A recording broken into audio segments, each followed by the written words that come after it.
Okay, we're feeding out to the people. We are live. For anyone who doesn't know, it is exactly 7 p.m. Eastern Time. And we are live. We're coming to you guys live from the Utreon, so we can hold guns. Here you go. We're able to hold guns. And if you want to join us, if you're watching this later and you're thinking, man, how are these guys live? How are they able to hold guns? The power of Utreon compels you. We could be, yeah, we could be. There you go. You could do that again. I wasn't able to show you. There you go. Yeah, so that's how we're able to do this. Go on Utreon / Who Moved My Freedom podcast. That's how you can actually join us here. You could be in the chat, all that kind of good stuff.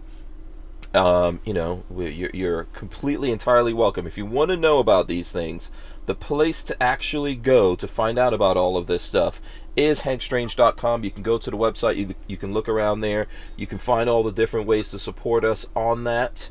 That being said, it looks like we've got our mystery guest is joining us here. Hold on, let me put everyone here in the. Oh, I'm waiting on this. Chat. Boom. Adrian, go sideways. Go sideways with your. Gotcha. Okay, there you go. And I think Better. you have to. Yeah, you got to mute. You got to mute your. Thingamajiggy, Mabobby. Okay. Okay. All right. So listen, everyone's here. I'm gonna start the show. Welcome back to the Hank Strange Situation, Lifestyles of the Locked and Loaded. We wouldn't be able to keep the Who Moved My Freedom podcast going without the support of great companies like Franklin Armory. Franklin Armory provides 100% US-made firearms and awesome binary option triggers. Their focus and purpose is to provide freedom tools to all Americans, especially those in not-so-free states. So when you're in the market, please consider Franklin Armory. All right, yeah. My apologies for that little feedback. I don't know whether or not you guys got that out there. Apologies on that. Having the Jimi Hendrix experience. Yeah, let us know how the audio is sounding. We are live, guys. You got to do jazz hands. This is the way it goes.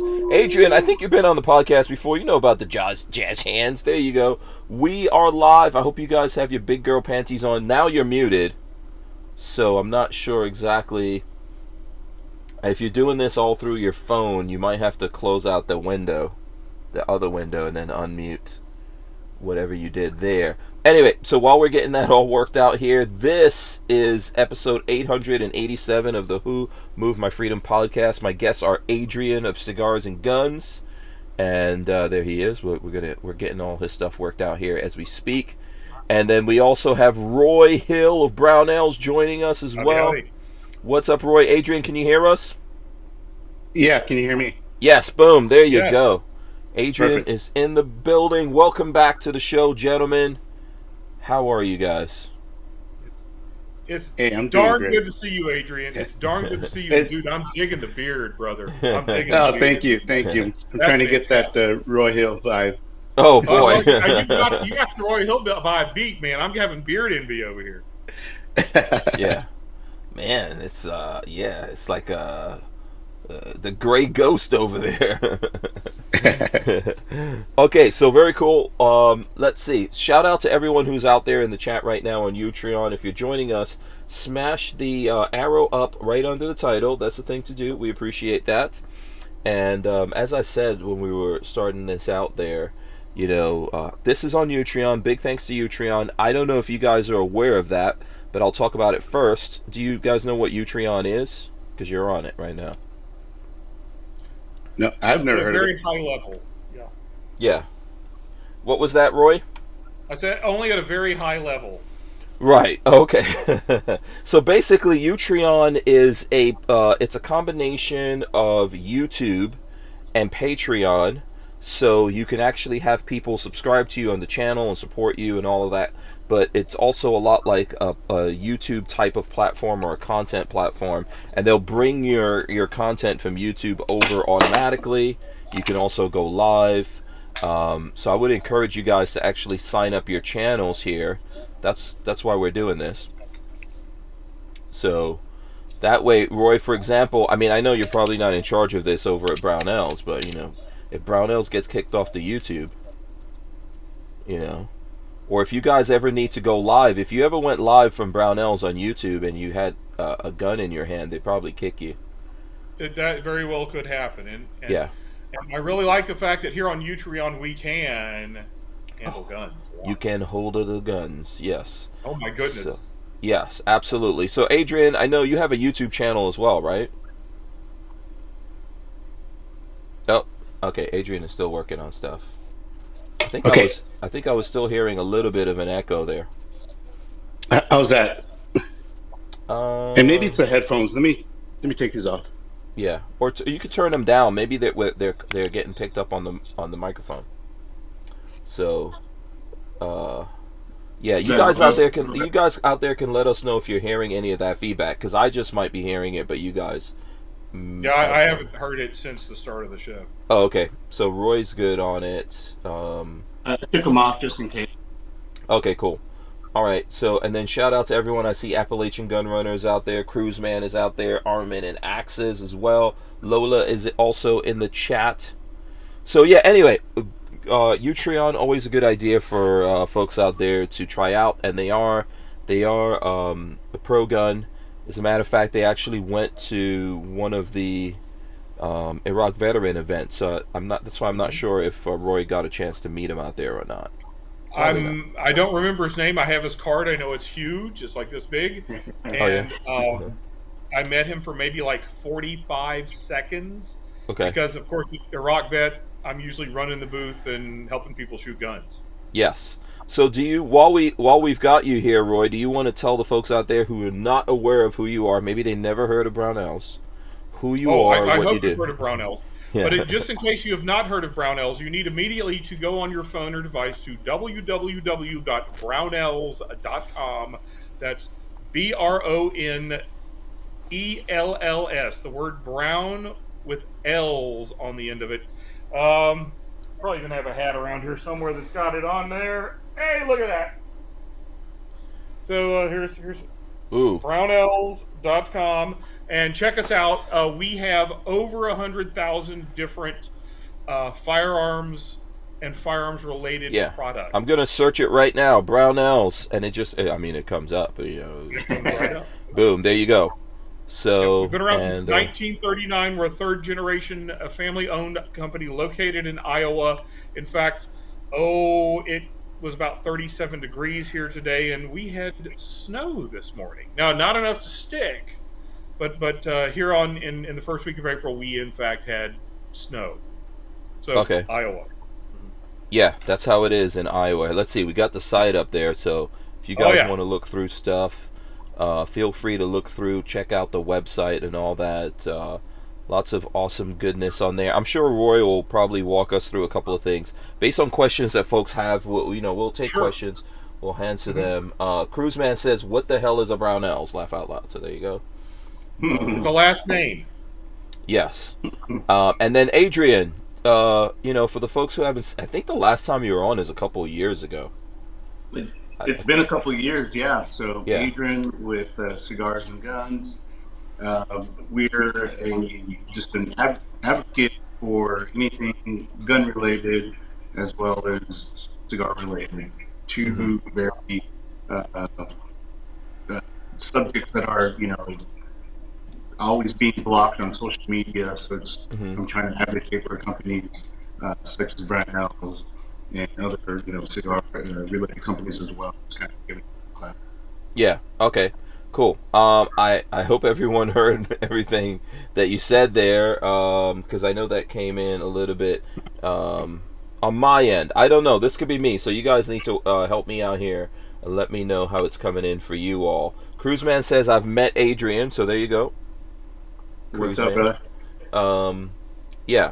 So definitely, yeah. I mean, you're doing cigars, you're doing guns. The social medias don't like that. Welcome to the world that we all live in. So, yeah. So we were trying to get you to come on when we had, we had Josh from Brownells on, and then we were trying to see, man, could we get like the old crew back together here, but it didn't really work out because I think that night you were actually doing your podcast. So do you want to tell people about, your podcast, when you do it, what you guys talk about?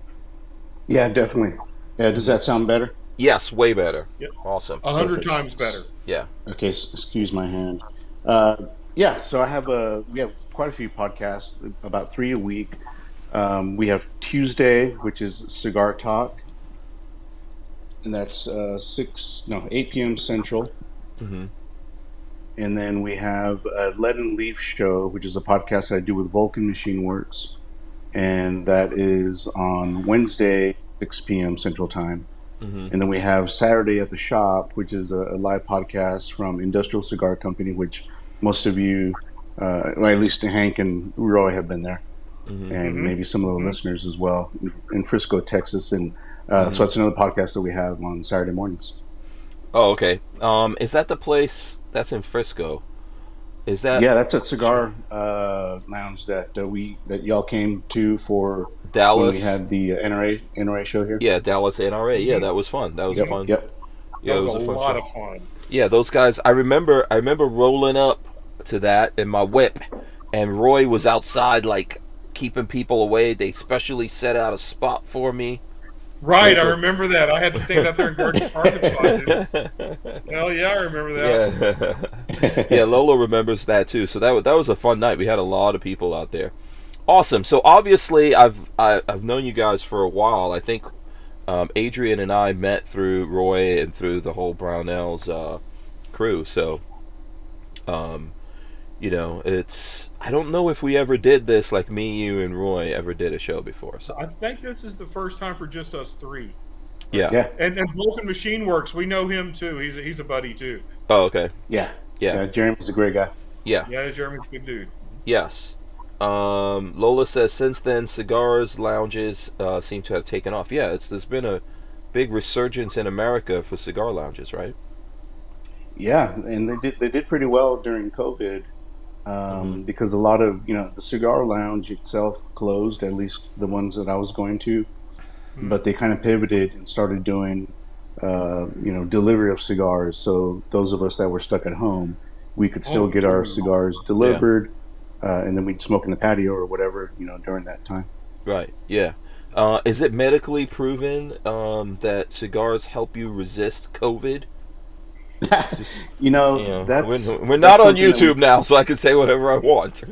we talked about that. That was something that because a lot of us in the lounge never got the vid, but part of the cigar lounge, actually the Industrial Cigar Company, their air conditioning systems are hospital grade, so it pumps fresh air in. And it pumps the bad air out, and then it scrubs it like 99.9% clean. Yeah, so that's probably better than a hospital, because hospitals are pretty nasty places. They are. I spent a lot of my life working in hospitals. Don't get offended if you work in a hospital or whatever. I'm just telling you the truth, man. Yeah. Yeah. You want to die extra the less quick. I like going to hospital. Yeah. I'll just say that. You want to die extra quick, you go into a hospital, something will kill you. They might save That's you true. of whatever you're going in there for, but you'll get something else. So, but no, that place actually it is pretty good. I mean, I remember being in there, and I don't really smoke cigars or anything like that. The one and only time I ever did it, you two guys were there. Yes, that's right. And I remember this. I remember the occasion why. I don't know if you want to talk about the occasion why. Yeah, you can talk about it, because you guys almost killed me with your we crazy tried to kill trips. you. Yeah. Yes. And you were a relatively good sport about it too, Hank. Yeah, I'll just say that. I blame Josh 100%, man. Josh should not be in charge of like putting trips together, man, because he always tries to kill people. So, Go ahead. So if we have something going on that there's rappelling involved, you probably are not down. Is that what I'm hearing here? I did it one time. I think that's good enough. I mean, hit me up when you're going to be getting dipped in chocolate. Now that's an idea. I mean, yeah. That's not something we've done yet. Yeah, I heard you could do that at Hershey's, actually. Someone was when was that? That was a couple of weekends ago. Someone was telling me that if you go to, Hershey Park in Pennsylvania, there's a spa and you could actually go get dipped in chocolate. And I was like, what? That would make me double dipped, obviously. Oh, there you go. Right. Right. I don't know that they have enough chocolate to actually successfully dip me completely. Right, I know. We can't all go there at the same time. One big old vat of chocolate. But I'm willing to try it. So, yeah. So what have you guys been up to? What kind of, since the last time? I know we were talking about trips here, and Roy... Here, let me actually see if I could throw this up. I think there's a bunch of stuff on Instagram. There may be some video and photographic evidence. Yes. Yeah. It's kind of weird. It's kind of weird, Roy, because I was looking around. I didn't notice getting an invitation to this particular thing. I didn't see it in the. We still love you, Hank, and you'll be invited to things. Don't worry. Yeah, I missed my email. I'm not hurt. It doesn't bother me at all. It doesn't hurt me. But yes, I know this was a big dream for you, though. Yes, I have talked about this for years. Yeah. And we finally were able to put together a trip. Yeah. To go to South Florida, way down at West Palm Beach. Right. And we hooked up on Instagram, and this guy's an absolute stud. On Instagram, he's Python Cowboy. Right. For Mike. Python Cowboy and his world famous dog Otto. I mean, what Otto the heck? is an iguana chewing machine. Mm-hmm. That's in fact the guy Hank, you were the one who tried to get me to meet him, and I finally met him at the Professional Outdoor Media Association last year. It's Mr. Hootie Hoo. Hootie Hoo, yeah. I know. Yes. That's weird. Like Hootie Hoo got that invite. Yeah, I noticed. that. Yeah, that's my buddy Hootie Hoo. We love you, Hank. Don't worry, you're still on the list. We're gonna invite you to stuff. We like. Was it Sean? I don't know. Does Sean have a separate? I'm trying to find. Oh, look at this! Look at this! Sean over there. Get it? Look at that guy. But he's holding the dead one. Yeah. Oh, so wait a second. So did Sean get this one? This is one Sean bagged, right? Yes. Yes. Because the one I'm holding, Adam, Mr. Hootie, who actually barehanded. If you want to use the term, he noodled that iguana in the backyard. Yeah. And there's a video of him catching this thing, and it whips him with his tail severely. I mean, he gets cut a couple. Is that on? Let me see. Is that on Hootie Hoo's? Hold on a second. Yes. Yes. The video that starts with him not in the water, but him standing up holding the iguana. You can see him get tail whipped by this monster. Hold on. Which one of these is it? Like, are these pictures or videos? I'm not sure. Yeah. See the one with him in the water? Yeah, it's that one. It's that one. Oh, the one in the water? No. Yeah, no, it's not that one. But that one, the video that starts with that image, you can see him get tail whipped. Oh, okay. So this would be on his channel. Okay, so this is the same one. That's the same iguana that I'm holding, because we kind of took turns holding it. That sounds totally weird, but we took turns holding it. You were holding his lizard. A bunch of dudes. Anyway, yeah, was this a male iguana or a female iguana? We didn't bother to we didn't assume the iguana's gender, and we didn't ask what pronouns. Oh, boy. We asked what pronouns, at us, so here's another one with Hootie Hoo. By the way, Adam is a really good dude, man. Adam is fantastic. Adam's a stud. And by the way, look at this skin. That is great for purses and all kinds of stuff. Right, and some wallets and some boots. Python Cowboy has a hookup where you can order things like wallets, or you can get an entire iguana taxidermy. But we caught that one in the backyard. Adam caught that one in the backyard barehanded, and then the next day we were actually on small boats in the canals, and we were whacking them with semi-automatic air guns. Okay, yeah. So that particular one that so explain how this whole place works to me, since obviously I didn't get to go there and experience it. So how does this play? What's the name of the place? Would you like to whack iguanas, Hank? Are you no? No, I'm good actually. I'm actually good. See? So it's okay. Because the next thing we want to do is we want to go wrestle a python and maybe stab a pig with a knife. So. No, I'm good on that one too, man. I gotta say, let me know when you're having when you're going to female mud wrestling or something like that. I'm down. Roger that. Roger that. I'm in. You leave me out of that one, I will stalk you until then. Okay. And I know this happens. I know this happens because I think my friend Walter was saying there's like some event that goes on where like you can go and wrestle with these women who wrestle in cabbage, all kinds of things. So we'll find out about that. I don't know that would be my scene necessarily, but right. But, no, cabbage we were whacking iguanas with Python Cowboy with semi-automatic air guns. Right. We did in fact eat some of them. Mm-hmm. Right. We grilled them. There's some video evidence of that too. We grilled the legs. I liked it. There were other people on the trip who didn't necessarily like it. I think if I'd had more time to prepare them, because it was late at night and I didn't have that much time, and we had time to kind of parboil them so the skin could come off. I did grill one with the skin on it and ate it. It was fine. I liked it. Yeah. It's like, have you ever had frog legs? Frog's legs no, or alligator? I haven't. Thank you. Okay. I have. Is it similar? It's like in between frog's legs and alligator meat. It has a very light, mild taste. The legs are very chewy. And I've got some cooking methods. I think if I'd had more time, I could have slow cooked them after I grilled them so they'd been fall off the bone tender.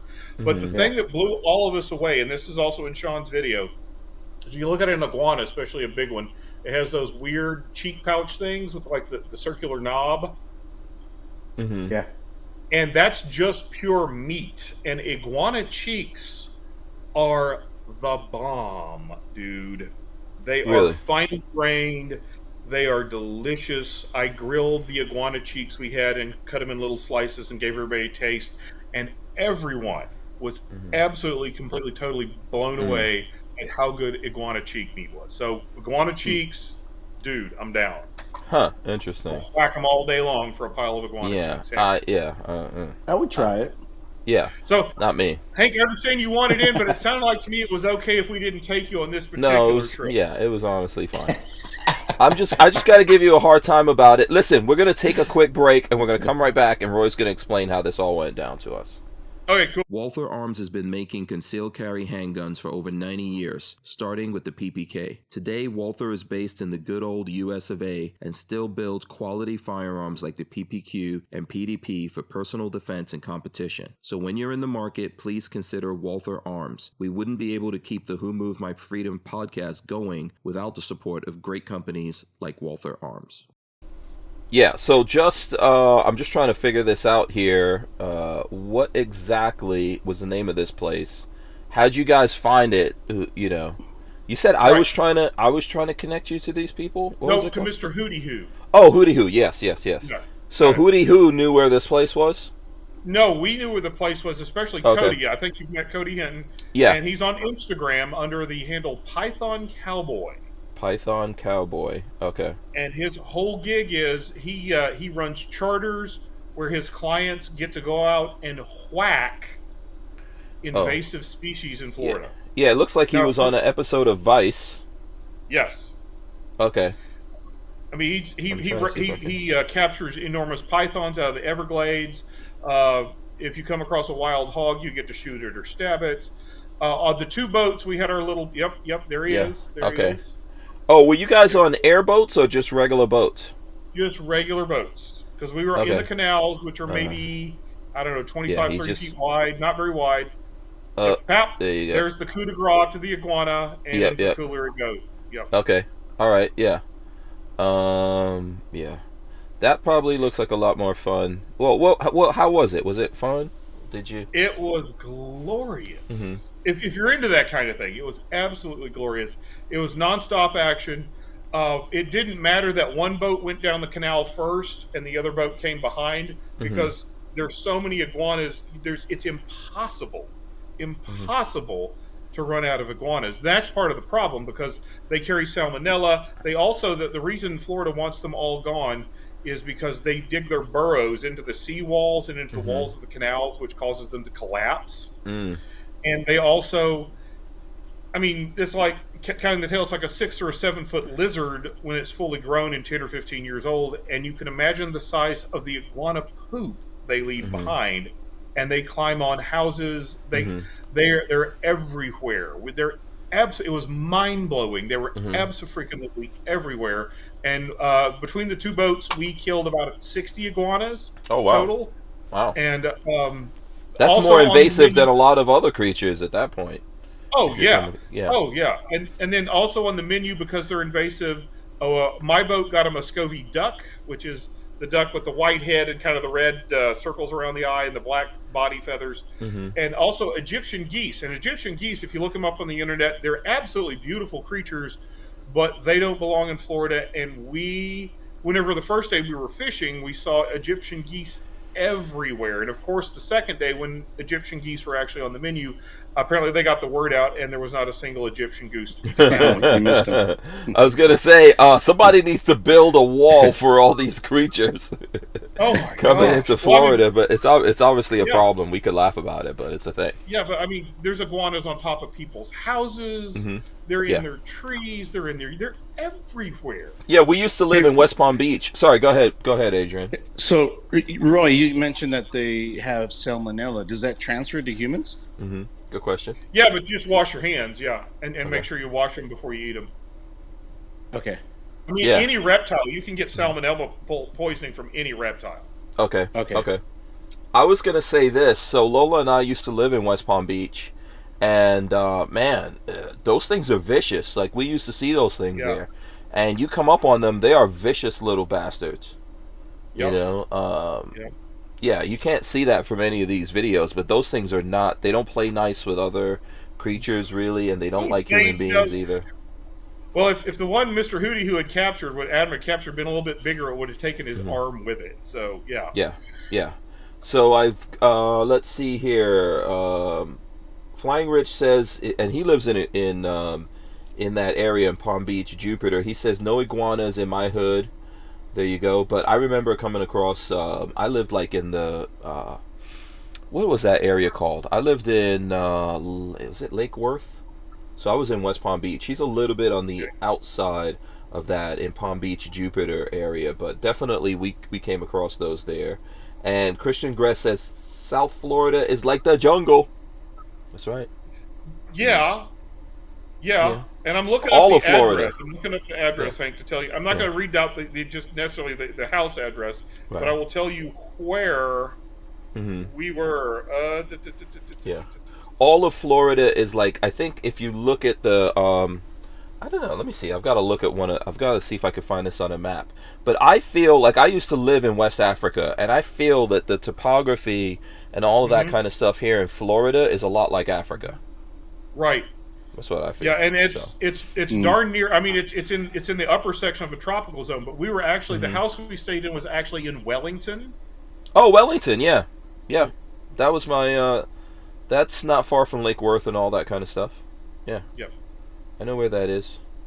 It almost sounds like these lizards are similar to what Texas is going through with all the hogs. Yeah. And I think Florida has that hog problem too, but you're right. Not to the degree that Texas does. And Adrian, we need to come help Texas. We need to help come liberate Texas from those feral hogs. So I think that'd be a great idea.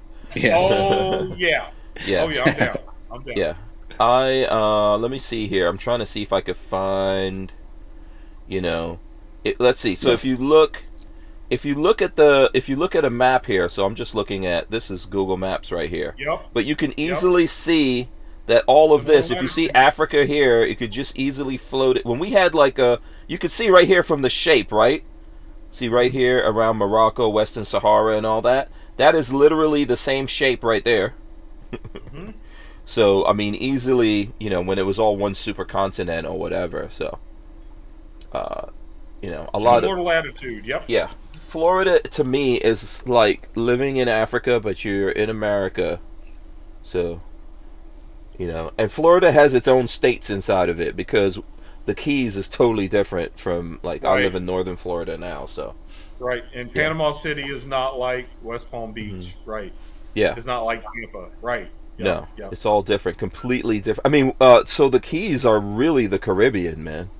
Oh, yeah, dude, I have never been to the Keys. I would love to go to the Keys. Yeah, do a trip to the Keys. I mean, come on now.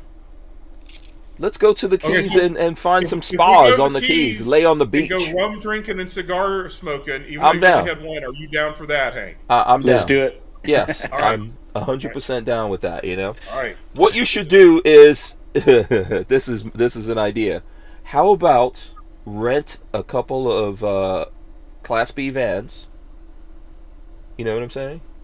Yeah. And then we all go on an adventure somewhere, and everybody's in Class B vans. You won't have to rent one for me because I'll just bring my own. There you go. But I know you can rent these. On class, I think I know what a Class B means, but please educate me because you're much more of a van guy than I am. Yeah, so it's just a Class B van is just basically a van. So they're here in America. You find them; they would be like a Ford Transit, a Mercedes Sprinter van, a Ram ProMaster van, just like you would find working for. You could find them working for UPS, Amazon. Brownells owns a Mercedes Sprinter now. Yes, I was driving your Sprinter. So Yep. So those vans are all considered Class B, and the big thing about it. So like today, I was doing a video on a van. Here, I'll show you. I'll show you a picture of it. So this is just a van. This is just a Mercedes Sprinter. This is a 4x4 version here. But everything. So there's an RV. A Class B means that the RV part of it is all built inside of that shell of that van. So on the outside it just looks like the van. On the inside it's basically a coach motorhome. That's what I'm sitting in right here. I'm in my van right now. Awesome. Yeah. I remember that is your studio now. Yeah. That's very cool. Yeah. So and you can rent them. You could totally rent them, you know. And we could hunt some fine living. some climate control and some good food and some good drinks. Yeah. We could suffer by having hotel rooms on wheels. Yeah. I could make margaritas on wheels, just not serve the driver. No. I've gone out and done some stuff with you. So the last time that I'm trying to remember if Adrian, were you in Utah or not? I can't remember, Adrian. Yeah, I was there. Yeah. Yep. So so we all went out and did the side-by-side stuff then, right? Yep. I need to find pictures of that. So you guys remember? Yeah, Adrian was there because Adrian was harassing me when me and Sean were making a video. I remember that now. Yeah. Yeah, you were in the background of that video. Yeah, you were doing the video with Yeti. Oh, I was doing it with. Oh, it was you and Sean harassing me. Right. Yes. Yes, I remember that. So basically, I think you guys got to see my van. Did you? Yeah. Yeah. You had it parked up on the driveway. It was super cool. Yeah. So that was fun. I'm gonna find those here. So Adrian, what have you been up to? We know what Roy's been up to, hunting down dinosaurs without me. What have you been up to? Yeah, not quite as Roy's level, but took a couple trips. We missed Roy. We got to hang out with some of the Brownells guys at the Gundies last month, a couple months ago. So that was cool as shit. Mm-hmm. Have you been to the Ox Ranch? Yeah, you have. Yeah. I think we were at Ox Ranch together one time. Yep. 2018, I think. Yeah, that was before the Gundies was there, and then I've done at least one Gundies. I've been to at least one Gundies out at the Ox Ranch. Yeah. Yeah, that was fun. So, what happened? Can you guys hear me? Mm-hmm. Oh, okay. Did we lose Adrian there? Looks like he froze. Yep. I'm still here. You're here, Roy, right? Howdy. Yeah, there you go. I think Adrian looks like he froze up. So either we'll get him back here. He's having a bad flashback to the Gundies. Yeah, I don't know. Did you see him at this last Gundies? Yeah. I did not get to go to the Gundies because I was still recovering from COVID nastiness. Right. That's right. I remember that, man.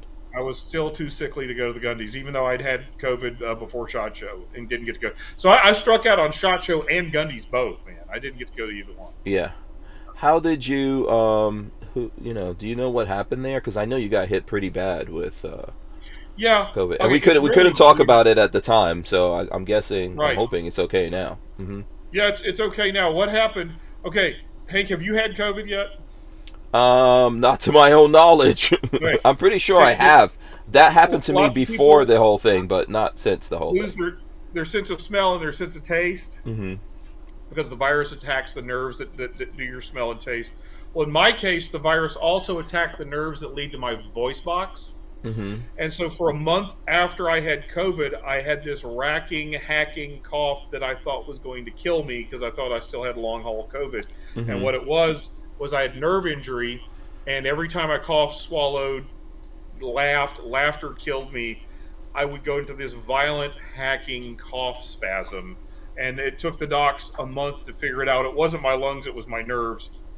And when the Gundies happened, every time I talk to somebody, I just round up a racking, hacking, wheezing pile of goo on the floor. So I was just not physically able to do Gundies until they figured out what was wrong with me. And now I have these wonderful, lovely, enormous yellow pills that I'm prescribed, that every time I feel a coughing attack come out, I pop another one and it calms my nerves down. So that's a permanent thing for you now since COVID now. Hopefully not permanent. I'm going to be on the drugs for like at least another month and then go off the drugs slowly and see if I cough. And if I still cough, I'll go back on the drugs. My sense of smell is maybe 60% back, and my sense of taste is maybe 60 or 70% back. I mean, just recently in the last week, I got to the point where there's certain smells in the house that all of a sudden are hitting me. They're good smells usually. And I go, oh yeah, that's what that smells like. And so it's very, very slowly coming back. And I'm hoping the same thing will happen with my cough. It's called sensory neuropathic cough. And I hope it goes away very soon because I'm tired of taking these pills. Yeah.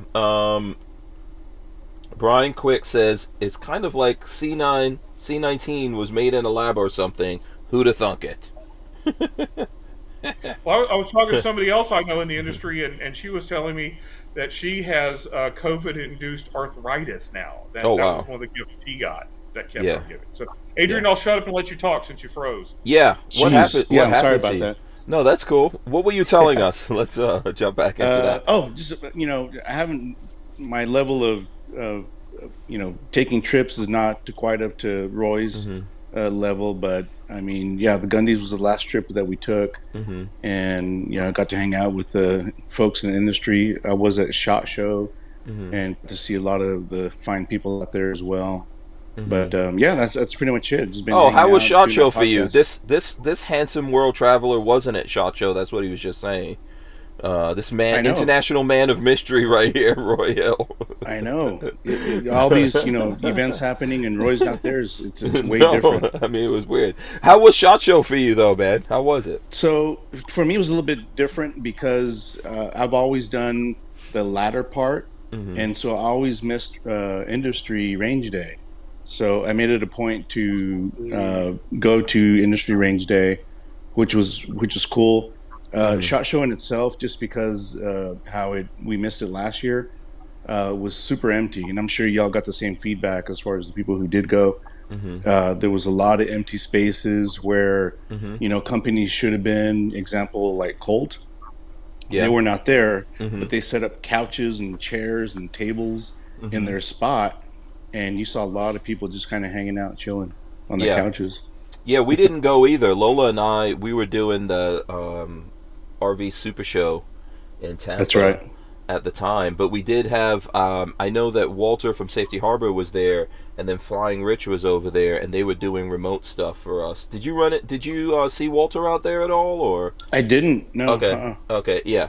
Walter's at Safety Harbor Firearms. I'm not sure if I've ever introduced you guys. I would recognize him just because of your show, but I don't think I've ever met him in person. Oh, okay. All right. I got to introduce you. I was actually, I was thinking, man, I should have gone. I should have gone this year because it was probably the time to go when there weren't so many other people. Yeah, yeah. It was super empty, and then from what I understand, like the lines to get into on range day, to shoot the weapons were like maybe 5-10 people deep. Yeah. So it was easy to grab a weapon and shoot. Yeah, and that's one of the things I regretted. So typically at Media Day, I go hang out with Roy a lot. until Lola gets mad and then goes, "Oh, you got to make some videos or something." But Roy's usually working really hard over there, man. He's Some other dudes stepped in and manfully took over, including Ted and Ryan Rep. Ryan Rep was also working. Yeah, Rep had to actually go out there and load ammo. Yeah, he was. Yeah. Ted and Rep were doing the range day and loading ammo and stuff. Yeah, they were cool. But so one of the things I miss, like usually Brownells has stuff. There's always companies that have cool stuff, and Franklin Armory had that Glock binary trigger, and I didn't get to shoot that. So. Oh man. Yeah, I would have liked to have tried that out. I went to the gathering a few weeks ago in South Carolina, the PSA thing, and JSD Supply was there, and they have a binary Glock trigger that I did try out, which was pretty cool. What'd you think? I liked it. I mean, one of the big things with this that a lot of people get into is like, what does it cost, the money and all that kind of stuff. If you're doing any kind of binary, unless you're shooting 22, it's going to be expensive. Yeah. You know? So the 9mm alone is expensive, and people always complain about the price, but I think it's fun. It's not the same thing as shooting a what is the full? Is it an 18C? A Glock 18C? Yeah, Glock 18. Yeah. Yeah, it's not the same thing as shooting a full auto Glock 18, but it's fun, and I kind of like the idea of double tapping. 33 round magazine. I like that. I like that kind of stuff. Would I put it on my carry gun? Not necessarily. No, that's not. But would I have it on a backup? I don't know. If I get it, backup or your range gun, if I get attacked by iguanas or something like that. There were, dude. Okay, I mean, we were making jokes about zombie iguanas or zonguanas, and iguanas they have very primitive, shall we say, nervous systems, and they're iguanas you and think really ought to be dead that ain't quite ready to be dead just yet. Okay. I mean, there were iguanas that got shot 15, 20, 30 times, and the dog still had to go get them. Now, there were also iguanas that I shot. Oh, that was one pop, twitch. Done, out, lights out. Yeah, but those were the exception, not the rule. I mean, a lot of them were like only 2 or 3 shots, but there were iguanas, and there's even one on video that probably got shot close to 30 times. Okay, because it was running. We're going to take a quick break. We're coming right back. Hold on. We wouldn't be able to keep the Who Moved My Freedom podcast going without the support of great companies like High Point Firearms and Full Forge Gear, bags and gear for everyday life. Did you know High Point is an American family-owned and operated company located in Ohio with over 30 years of manufacturing experience? High Point is proud to be the home of the working man's gun and your source for affordable handguns and carbines with a lifetime warranty. So when you're in the market, please consider High Point. Yeah, shout out to, I see that DCG 44s is out there. Shout out to everyone coming in. The time is going so fast here, man. I'm not even keeping track. So there is a little... There's a little time thing down there. Let's see. It should be right there.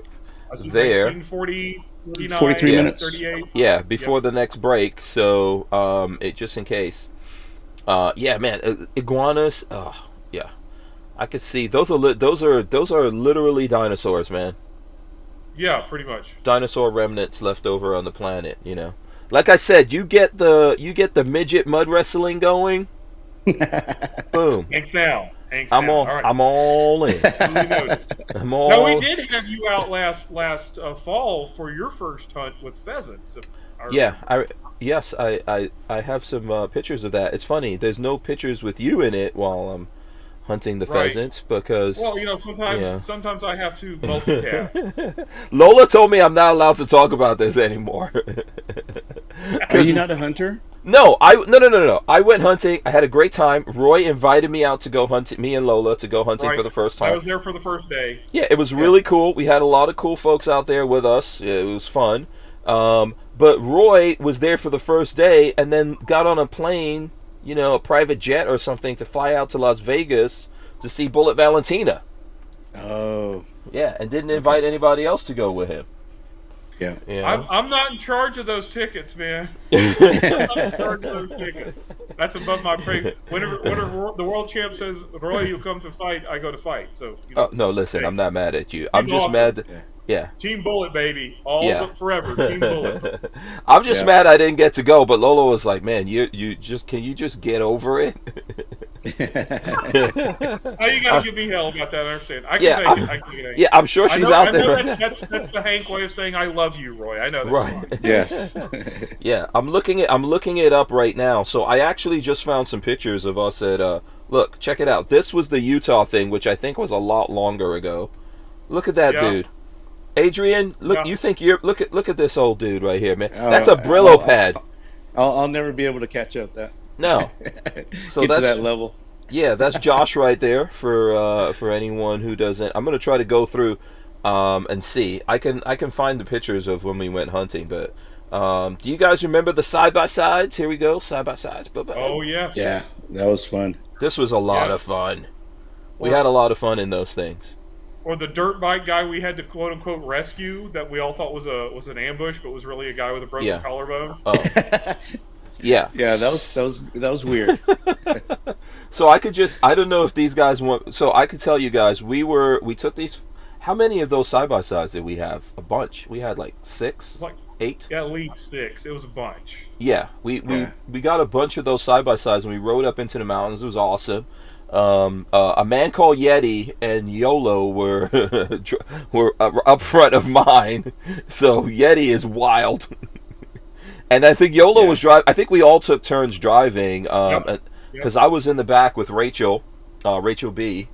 And I think I know I drove. Those were awesome to drive. But yeah, we came across. I think there were some guys out on dirt bikes, and one of them, the bike flipped up on him or something. Right, broke his collarbone. We were on top of the mountain for the overlook, and the one dude rode up on his dirt bike and says, "Hey, does anybody have any Advil or ibuprofen?" And we went, "What?" Yeah. Yeah. Like, are you trying to rob us? Because this is the wrong group of people to rob. You're right. Right. That would have been a fundamental failure of the victim selection process. Right there. Yeah. I mean, not everybody necessarily had guns on them, but it was a lot of guns. There were a few. Yeah, there was a few. A few guns out there. There was a few guns. But they turned out to be really nice guys. Right. Yeah, they weren't trying to hijack us or anything, or go. What was it? What was the name of that movie that I always say to people when you're going out into the bushes? The Hills Have Eyes.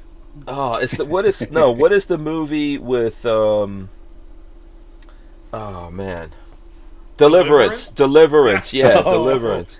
Yeah, no one went Only Deliverance a on us. banjo. You got to get the banjo first. Hank, I've always thought you got an awful pretty mouth. Oh God. Anytime I'm hanging out with the guys from Brownells is a Deliverance movie. Someone should just make videos. Someone should make every single one of those things into like a little mini movie. But that was an awesome movie. Yeah, that was cool. Actually, that had a lot to do with why recently I got into ham radios. Because those guys were up in the mountains and they had no way of communicating. Yeah, they didn't have any way of communicating. A fun part of the trip, I'm trying to see if I could find. Let's see.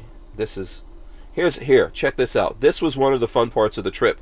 We didn't plan this at all, but we went bowling, and I had so much fun bowling. Yes. Yeah. And this is a man called Yeti trying to clear his bowling balls were a little tight in his pants, so he had to do that. Right. Oh, baby. He's pretty amazing, though. These are going down. These pins are going down. Look at this. Oh, baby. They are out of here. Right. It's almost like he's done that a few times. Yeah. And I know you guys remember, but it was literally the hottest, driest summer on record in Utah history. Yeah. And we show up and there's 4 days of torrential rainfall. So, yeah. Yeah. And it messed up something. Oh, here, check this out. I haven't even posted this, have I? Tell me if I posted this, Roy. I don't think so. Oh, Lord. Look at that. It's like Oh my gosh, the Sasquatch sighting. Yeah. One, Roy is wearing the Lotlau shirt, so that's awesome. Yep. Two, he's got the pipe for everyone listening on audio. Do you remember we did the Heber Creeper? The Heber Creeper, yes. Yeah. Yes. That was cool. I'm trying to see where was the footage of the Heber Creeper, because that was a fun ride. There were actually people playing instruments. On the train, yep. Yeah. So we were getting a show on the train here. There's music and all that kind of stuff. And the poor other people that were on the train with us, you know, like, we're wondering who these freaks were on the train with them. Yes. Yeah, these guys are really, really rowdy. But that was a really nice trip. But we couldn't go all the way up the mountain, I think, right? Because of the right. Well, the original plan was we were going to ride that train down below the dam of the lake, and then we were going to get off the train and get on to whitewater rafts and go down river. But because there had been hours and hours and hours of really heavy rain, it was a river we no longer really wanted to get on. Plus, it was rainy and 54 degrees, so we didn't want to all die of hypothermia too. So it was just, the great thing was, because the group of people, we all either have known each other a long time, or we were getting to know each other when we all like each other. So it didn't matter what happened. I mean, our activities got rained out, but like you said, we still went bowling. We extended the train ride. We just hung out and enjoyed each other's company and cooked good food and just had a good time. Yeah, absolutely. Yeah. Yeah. Agreed. Yeah. I think that's the thing, you know, just, you know, you could go on a trip or something and really everything works out as planned, but it's not as fun as the things that you didn't even expect to do. Right. I think that really makes it. Or you were forced to do, right. That still turned out pretty cool, yeah. Yeah. Listen, we should be showing Gorn. We should be showing Gorn instead of making everyone jealous of all our adventures, you know. And then, you know, all those poor people at Brown... You know, there's people at Brownells, Roy, that they have to, like, pack boxes. You know, there's some dude at Brownells that has to clean up the urinals. Oh, yeah, yeah. They're the warriors, man. They're the backbone. I mean, and then you just, like, show up at Brownells one day, and they just let you ball out, man. Just, you know... Jumping on jets all the time. Years, man. Because originally at Brownells, I was at a computer 8 hours a day writing a product copy for the catalog. I know. I'm just messing with you. Yeah. It's like everyone in Brownells somewhere like goes in there and has to work their way up, or they're dudes that just come in there balling from the beginning.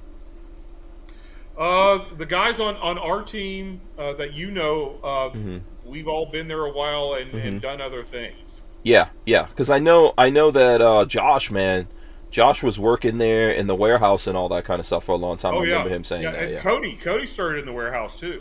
Yeah. Okay, so guns. Guns. Let's see what you got. We'll start with Roy, then we'll go to Adrian. What you got? Okay. Well, I'm putting my little accessory on here. Oh, there's my bayonet fixed. One of the hazards of working at Brownells is it's attached to the retail store.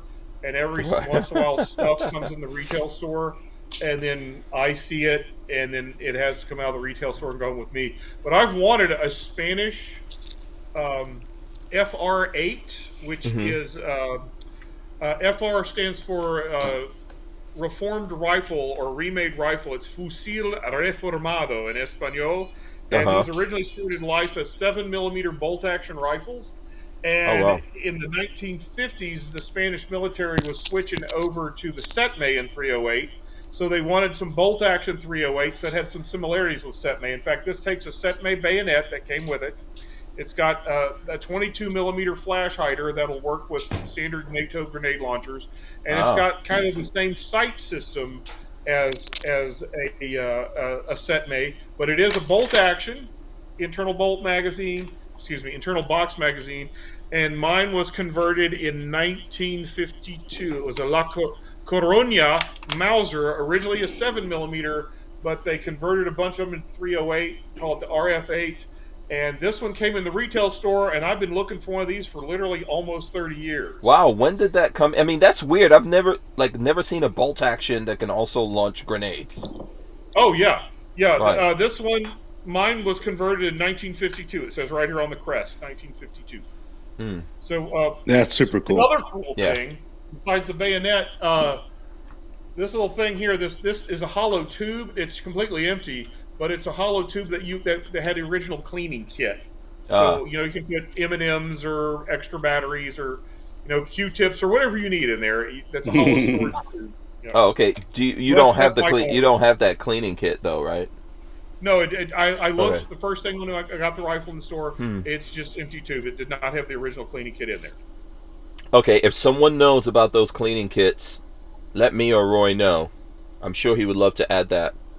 Sure. To that thing. They're cool, probably out there, right? There's probably someone. Probably, and to be honest, I really haven't looked that hard because I was going to figure out my own and just put some stuff in there. But if somebody came across an original cleaning kit, oh heck yeah, I'd be interested in that. But yeah, it does take a bayonet, and it came with a bayonet. So yeehaw. Yeah, believe it or not, from time to time, man, people help us on here find like cool guns we're looking for. So or parts and stuff like that. Okay. Adrian, my friend, I heard you go into the safe there. Yeah, so what did you to me is the what? I'm sure the Ruger PC charger. Yeah, I've never. Yeah, this is. I've seen the PC charger, but I have not seen it like this. And then so the folding brace here, and then binary trigger. Oh, nice. So, I'll be taking it to the range. Hopefully this weekend. And, cool. Look forward to that. So that on the back, is that Magpul? What is that on the back? A3, I believe, is the company. Okay. AT3. But yeah, it's solid metal, really nice little brace. Oh, cool. All right. And then, so what's up front of that? Because I'm just trying to see. So this is this a takedown barrel? It is, yeah. There's a little button here. Oh, cool. And I think that's yeah. There you go. Oh, that's nice. That is awesome.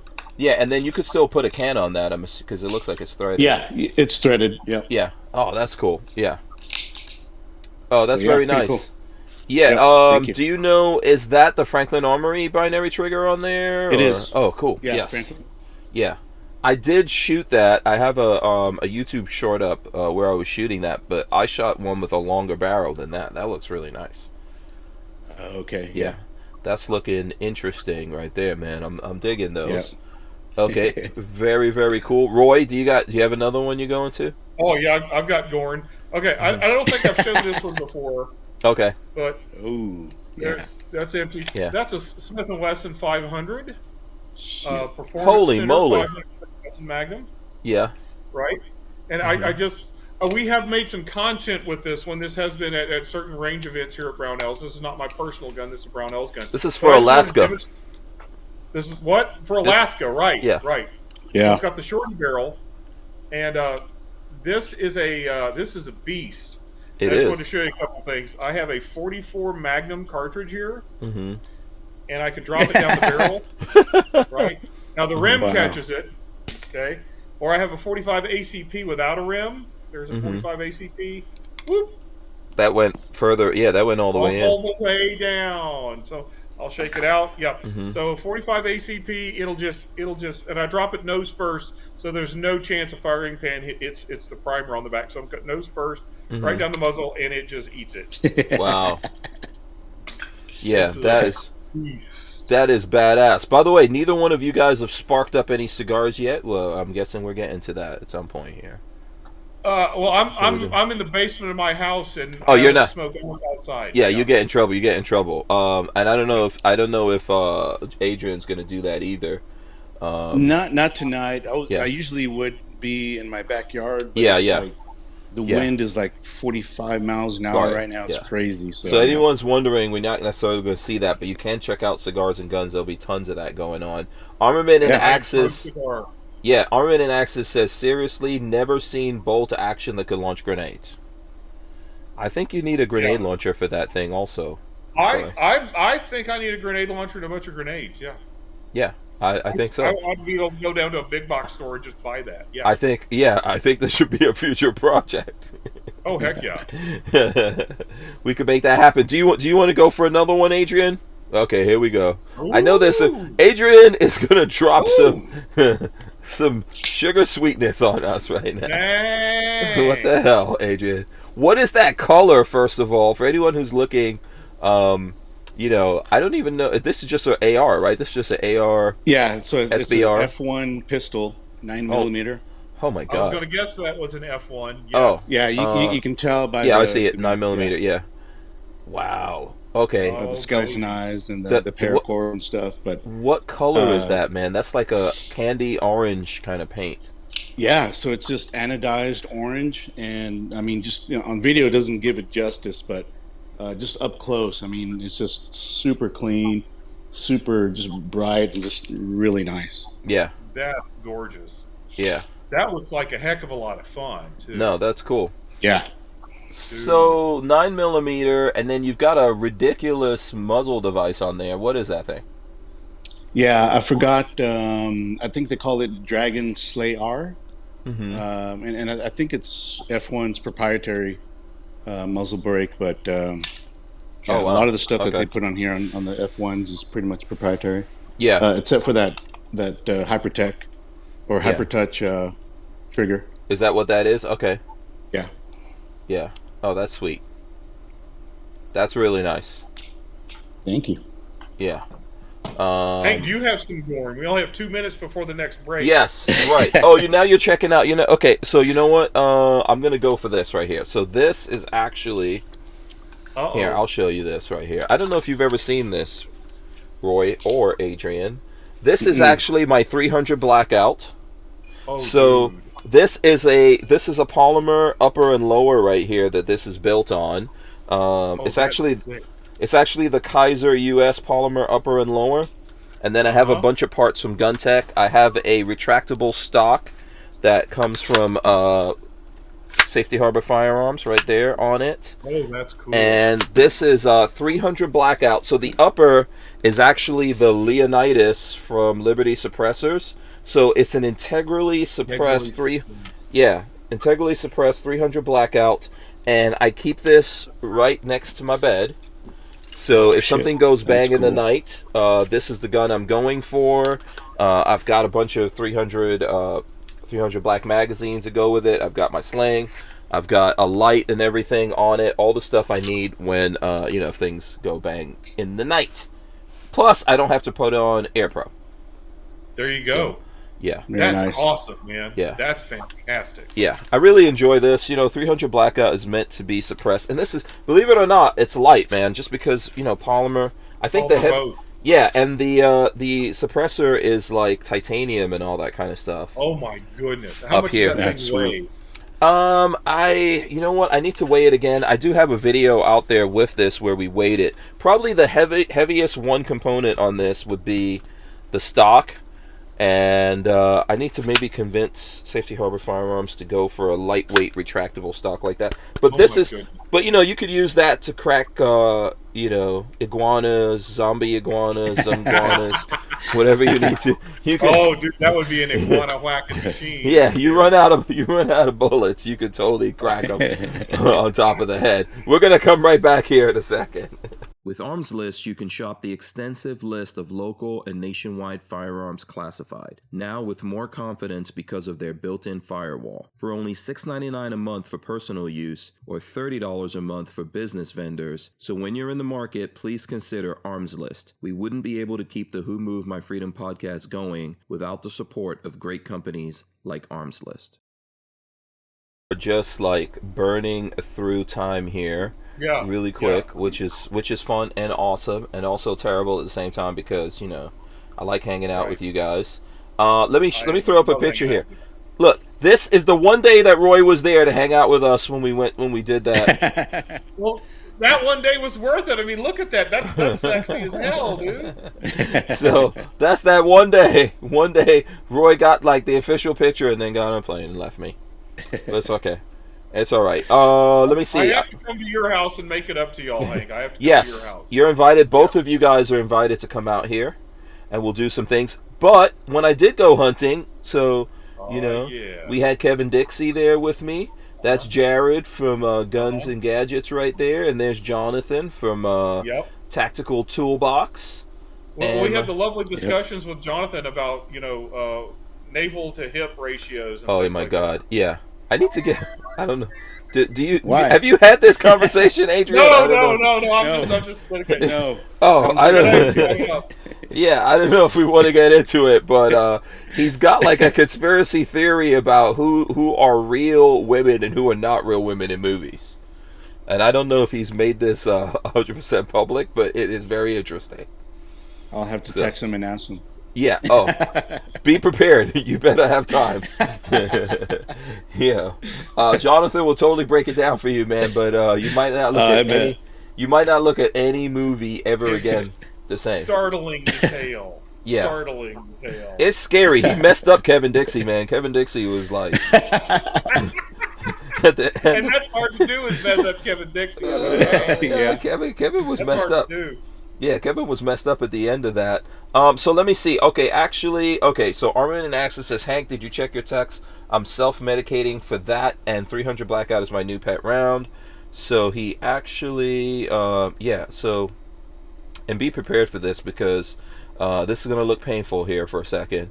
But, yeah, Armin and Axis, he did some damage to himself, so that looks painful.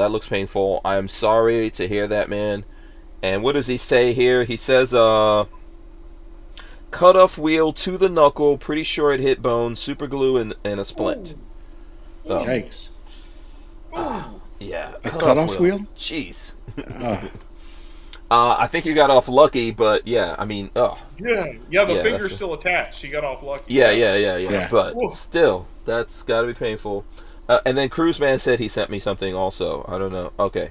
Let me see. I would have to go check. I'm going to check on that one. All right. Does anyone have... We could still do guns. Do you guys have guns? Well, I've got a couple here. Okay. All right. Okay. You want to go, Roy? Go for it. Yeah. This, of course, is a Brownells BRN 180. Mm-hmm. Very nice. I've shown this gun before, but it didn't have this particular optic on it at the time. This is the sport model of our BRN 180. It has the shorty charging handle that doesn't bang into any sort of optic you've got on there. And this optic here, I'll try to show it up here like this. Mm-hmm. That says 1:6. That's the 1:6. That's the donut. This is the infamous donut. We're calling it the donut because it has an illuminated reticle based on a certain famous donut sight in a famous semi-automatic or fully automatic service rifle adopted in a certain country in Europe. It's called the STG-77. Hint, hint, wink, wink, nudge, nudge. Because we don't say the actual company name, but it's the country that adopted the STG-77 that has the donut sight, right? So it's inspired. It's inspired by that sight. Right. It is illuminated, and so you got this nice little circle reticle. And if for fast shooting out to like 300 yards, this one works pretty good. This is not a production sample, because the production samples are on their way. We're hoping they're here by the end of May. We have several different illumination settings. You have your vertical and your windage, your elevation and windage click adjustments.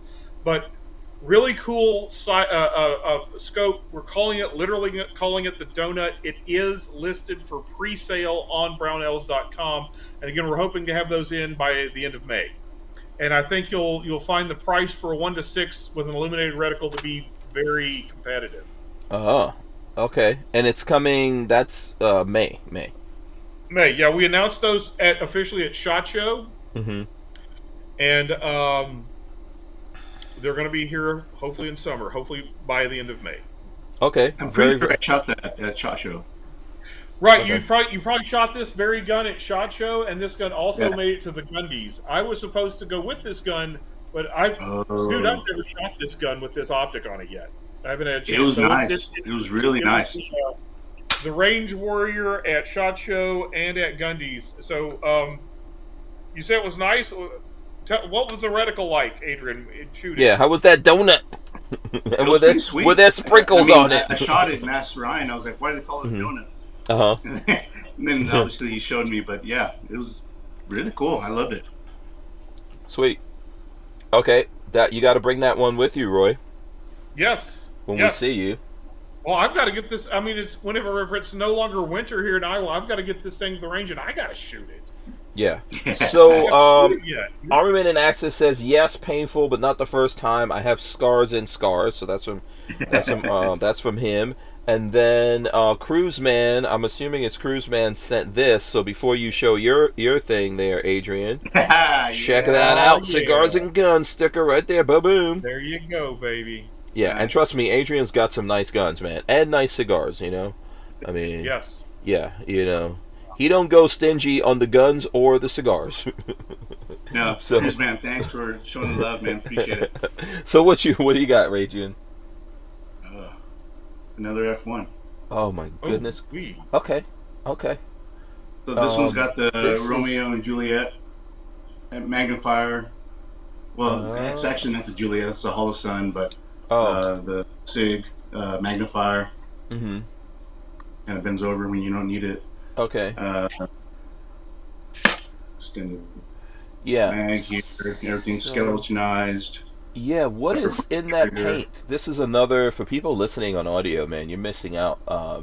This is like eye-popping. Yeah, this is like a deep red. I don't know what you would call this, but a candy kind of blood red paint on this. It's badass. Yeah, this one they called the Red Marbleizer, and I had it built for Industrial Cigar Company because we did an event. It was a golf charity event, and it's what I did was I had the X Products golf ball launcher added to this, and then so we did a golf charity event. And we were shooting golf balls out of this. Yeah, that's what Roy needs for that bolt action. No, that's a really nice rifle. What was it again? What was the what caliber? I missed that. This is 223. 223. Okay. Wow. Yeah. And then what is painted in there? Is it just red and black, or is there like something ghosted into the paint, or? Yeah, it's really just like it's a marbleized red and black. Oh, okay. Wow. Yeah, that is badass. That is really, a nice gun. Yeah, it's different for sure. Yeah, but it really catches the eye. Yeah, when I bring it up. Yeah. So I noticed you got two F1 guns. I mean, that is two more than I have. Those are some badass guns. I got a few more. Yeah. Okay. I'm not surprised. Okay, your turn, Hank. Your turn. Oh, okay. Oh, okay. Hold on here. So, okay. I'm gonna show this. This is something that we did that's really cool, but I don't think you can get anymore. So I'm gonna probably get into something for showing this. But check this out, Roy. I know what that is. There you go. Retro rifle right here. Yeah. This isn't. I don't think we have enough real estate. Let me see. I'll show it this way. Right. So this was actually the gun that I had in the retro. Well, not me. My cousin Pookie Love. Pookie Love. When we went back in the time machine. This is pretty cool, man. This is one of the guns I'm happy to have.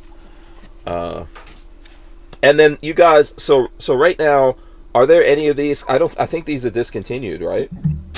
Right. There are no actual complete guns. Mm-hmm. There are plans in the future to have the pieces parts. Of course, we've run into all sorts of things with supply chain issues, and then also we've been focusing on our huge computer system updates. Okay. That we've been doing the last weekend or so. So, especially once the huge, and they're wonderful. And I won't go into all the details. I'll just say that the changes are going to be really good. Even if there's some bugs they're still working out, but the changes are largely successful. There's just a few minor things they're still working on. The change is going to be great. And now that we're on the other side of that, we can start, focusing more on trying to get more stuff in. Okay. But I do have a gun. I mean, so you're talking about the website has been updated, or? That there's plans for that now that the operating systems have been updated. Now that we can go full steam ahead on a website update. Yes. Oh, okay. So we can. Yeah. So we're gonna see some badassery coming out of the Brownells. It's gonna open that door to the time machine and come out of the 90s. I sure hope so. It's going to be awesome. It's going to be awesome. But, yeah, what you got? Speaking of Brownells, I'm going to go modern here. This is a 5 Creedmoor. This is one of my precision guns. It does have a threaded muzzle. I don't have awesome color. This is like a OD green. OD green. Yeah, KRG very nice. chassis. Yeah. This is a Howa 1500 barreled action. Of course, Brownells is the lone retail outlet for Howa 1500 barreled actions. Okay. There's your commercial part, but literally, there's a screw here and a screw back here, and you take them out and take the magazine off and drop your barreled action into a stocker chassis, and then put the 2 screws back in, and you've built a rifle. So it's a Howa 1500 with a heavy barrel in 6.5 Creedmoor with a Vortex 6-24 scope on it, a Vortex Viper, with my 20 MOA scope mount rail, and then of course adjustable cheek height and length of pull. And I've had all sorts of folks get hits out to 500 yards with this thing. This is a 6.5 Creedmoor and a heavy barrel, and it's just it's one of my magic wands. I like this gun a lot. There's a lot of different rounds coming out there, but I think 6.5 Creedmoor is awesome. And that and 6mm arc are 2 of my favorite right now. Yeah. And let's see here. So Christian Grest, and I believe that Christian Grest is part of BOP, right? I could be wrong. Yes. Tell me if I'm yeah. Christian says, folks are tired of me asking when the MPO 1-6 is coming in stock. Hoping to have one of the first in the wild. I think I was one of the first pre-orders. That's from Christian Grest. BOP! Okay, cool. Yeah. Hopefully by the end of May. So there you go. Lots of if you're in the BOP out there, just speak up now, so everyone could know that you're in the BOP. There's quite a few folks out there. You got another one, Adrian? You gonna drop something? Oh, there you go. There's the hat. Is this like a hat, or that's a patch on that hat? No, that's the hat. Oh, there's a BOP hat out there now. BOP. Oh, that must be new. I've never seen that one. Yeah, I've got to check my mail for that, Roy. Pretty new. Yeah, Roy. Yeah. I hope to see that in the. We're full of surprises. By the way, like BOP has got like the most awesome swag. I need to find a picture. Yeah, I've got to find a picture because I don't know if I ever showed Roy a picture of. Adrian, did you get the jammies last Christmas? Yes. Did you get the Christmas jammies?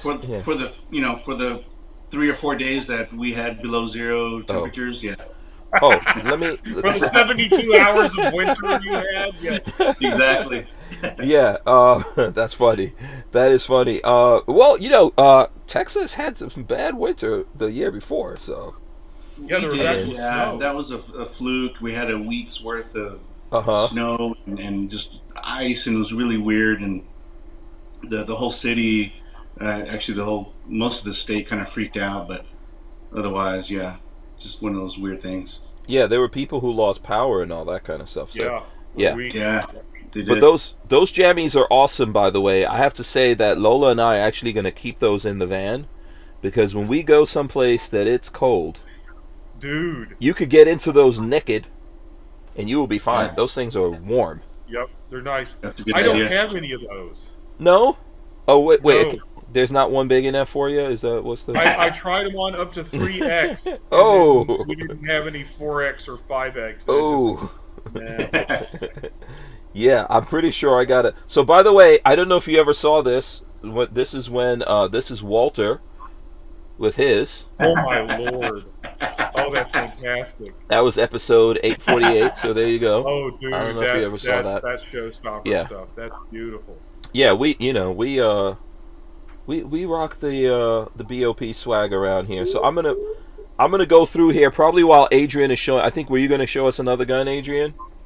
Yeah, I mean, let's pull it up 300 blackouts. This is my 300 blackout. Holy! Oh, that's another F1. Yeah, that's just thick. Yeah, we just need to call this the F1 episode.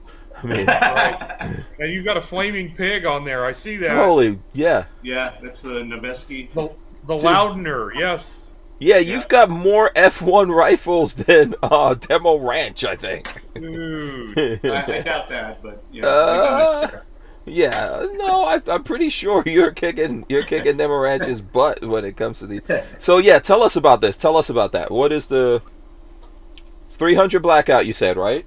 Yeah, 300 blackout. I believe it's a 5.5 inch barrel, hyper touch competition trigger, and this one is also anodized black.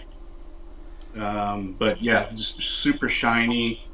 And just like really, really nice with the red accents. Yeah, that looks awesome. Yeah, that's really cool. And so that's black. It looks kind of purplish, but no, I have a purple one. I'll show you. Oh, okay, all right. No, that's cool. Yeah. Okay, what colors do you not have? Do you have a fuchsia one or a mauve? No. Or chartreuse? I mean, it's just fun. It's boy. Yeah. Go ahead. You can show us right now. Go ahead. Yeah, do it. Show it. Yeah, do it. Holy moly! Lord. That's pink, though. Isn't that pink? No, am I wrong? It's purple. Anodized purple.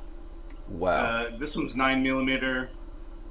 But yeah, just that anodized paint on there is just.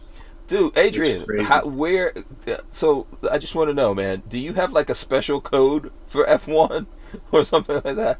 Like, how, Oh my gosh. These are blown. Yeah, these are cool guns, but these are not like, these are not your off the shelf, you don't find them in the bin at the gun store that has the $300 ARs in it. No. I want to show my last gun. No, that's really cool, man. Congratulations. You got some. Thank you. Is there another one there? Is there another? You have another one? I'd have to open up the safe. Oh, okay. We'll go to Roy for a second. Yeah, there you go. Yeah, go ahead, Roy. Don't be embarrassed. I'm going to show empty chamber. This is an old one. This is an old standard blued gun. So, this is 1950s Czechoslovakian communist block. It does have the hammer drop safety, of course. Is it Tokarev? Makarev? CZ52. Mm-hmm. It shoots 7.62 by 2.5. Yes. So the original Tokarev TT-33 chambered in the same round as this, but this is the Czech pistol, which I think is a superior pistol, but I may make some TT-33 fanboys mad. Okay. And the other cool thing about this one, if I pull this off here, CZ52 from DCG 44s. Yes, baby. All right. I don't know if I can show this very well on my little bitty. But you see these right there? Hold it up a little bit, yeah. This thing is roller locked. CZ52 CZ52 pistol is roller locked, just like an HK MP5 or something like that. Yes. Okay, this is why you say it's better. Yeah, this is very smooth. My favorite thing about the CZ52, besides the fact it's a cool, funky ray gun looking design from the 50s, is whenever you shoot 7.62 by 2.5 out of a little pistol like this, it'll throw a fireball about the size of a standard American beach ball, with hardly any recoil. So I really I like. Again, this is one I picked up in the Brownells retail store, and it's my second one. So I'm going to make a video at some point where I dual wield CZ52s. Oh, if you're coming to visit us. You should drive, by the way, but if you're coming to visit us, bring that, because Walter is a huge fan of those. DCG 44 says, I dig the CZ52, Roy, one of my favorites. Walt has a few of those as well, and he's got some badass holsters for it. I don't know if you found any of the old school holsters yet. And somebody down there had a Peppershaw the last time I was there, chambered in exactly the same round. Yeah, you shot that, right? Did you? Oh yeah, I shot that. We wouldn't be able to keep the Who Moved My Freedom podcast going without the support of a DAO, or decentralized autonomous organization like TUSC Crypto. TUSC cryptocurrency is a firearm-friendly e-commerce option for online payment transactions, secured on the blockchain. So when you're in the crypto market, please consider TUSC, TUSC. Okay, here we go. Now, Adrian has been into the safe. I heard it go clicky-clack. Yeah. What you got, Adrian? Yo, Adrian! Okay, here we go. Oh my god. Oh, this is a matte red now. He's got like different flavors. Yes. Also, this is 223. Okay. Matte maroon. Okay. Very nice. And what is what's the charging handle? The charging handle looks a little. Am I seeing that charging handle properly? What is that? Ah. What? Yeah. What is that right there? I don't think I've ever seen a charging handle like that. Actually. It might be their proprietary. Are all of their charging handles look like that? I mean, that's pretty. That's like a beefy, meaty charging handle for you to grab onto. I've never. You could correct me if I'm wrong here, Roy. I don't think I've seen like that's a beefy charging handle. Yeah, that's a new one on me. Yeah, I don't recognize that one. Yeah. Yeah, it seems to be the same one that's on this one as well. Oh, their charging handles are nice. Okay. Wow. Yeah. To your point, it's you can grab it onto it real easy, and it's nice and easy to grab. I'm guessing F1 is not making bolt actions, or you didn't acquire your bolt action one yet on your spree here of F1s. Yeah, I don't know if they have bolt action. I need to look into that. Yeah. Yeah, I don't know. Someone will tell us. I know a lot of people are doing bolt action now. I've noticed that Daniel Defense has got one. There's quite a few guys out there doing. I'm trying to remember who it was I saw recently. Shelly Fungus says great looking rifle, and DCG 44 says, Roy, have you ever seen custom ammo loading a 22 caliber bullet in 7.62 by 25 via Sabots? Yeah, with a Sebo, yes. Sebo. I forget who used to make that, but I have seen that. It's been 10 or 15 years, but yeah. And you could get just absolutely ridiculous. I mean, already, I think 7.62 by 2.5 is somewhere in the 12 to 1,300 feet per second range, even a pistol like this, which is another reason I like it. But with the 22 caliber accelerator style round with a 22 bullet, basically a 5.56 round inside the sabot, which would come apart as it came out. Dudes were getting like 2,000 feet a second, so it'd be like the complex, weird, obscure, poor man's 5.7. Yeah, very cool. Yeah. Mm-hmm. And Shelly Fungus says, just got here. Did Roy lose a ton of weight? Dude looks very good. Well, pause. I'm just gonna say pause there on that. So if anyone knows what that means. There he goes. Go ahead, flex for everyone. Are you on a special diet, or is that just a COVID? Both, probably. There you go. Yeah. What happened there? Oh, did both of these guys freeze? No. Are you there? Iguana, which burns up a lot of calories. And yeah, they don't have a lot of calories in them, so no carbs either. Oh, really? Iguana has no carbs, huh? I didn't find any. So. Oh, right. Okay, so listen, I've got one last thing that I'm going to show. Basically, I've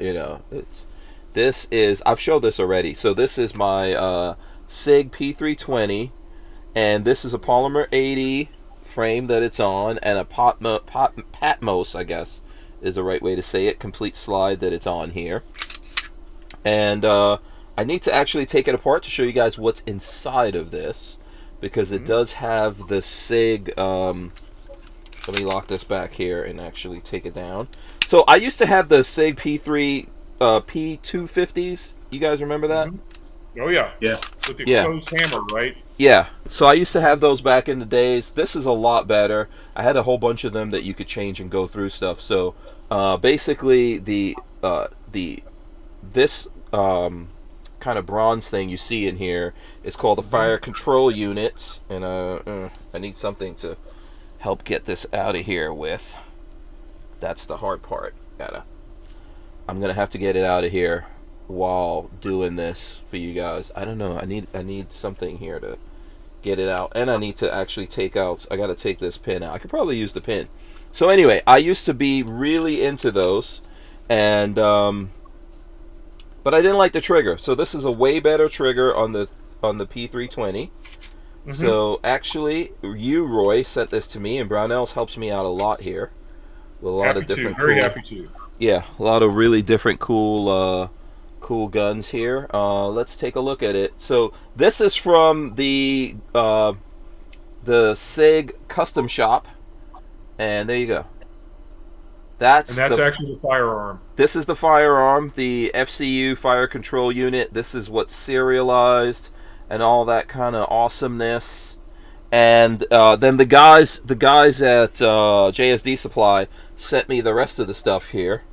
Mm-hmm. And I actually went to do a video this weekend, and when I was leaving the house, I just grabbed like a Glock magazine, and I didn't even put it in there or anything. I was like, oh, okay, yeah, I need a magazine. I'll take this Glock magazine with me.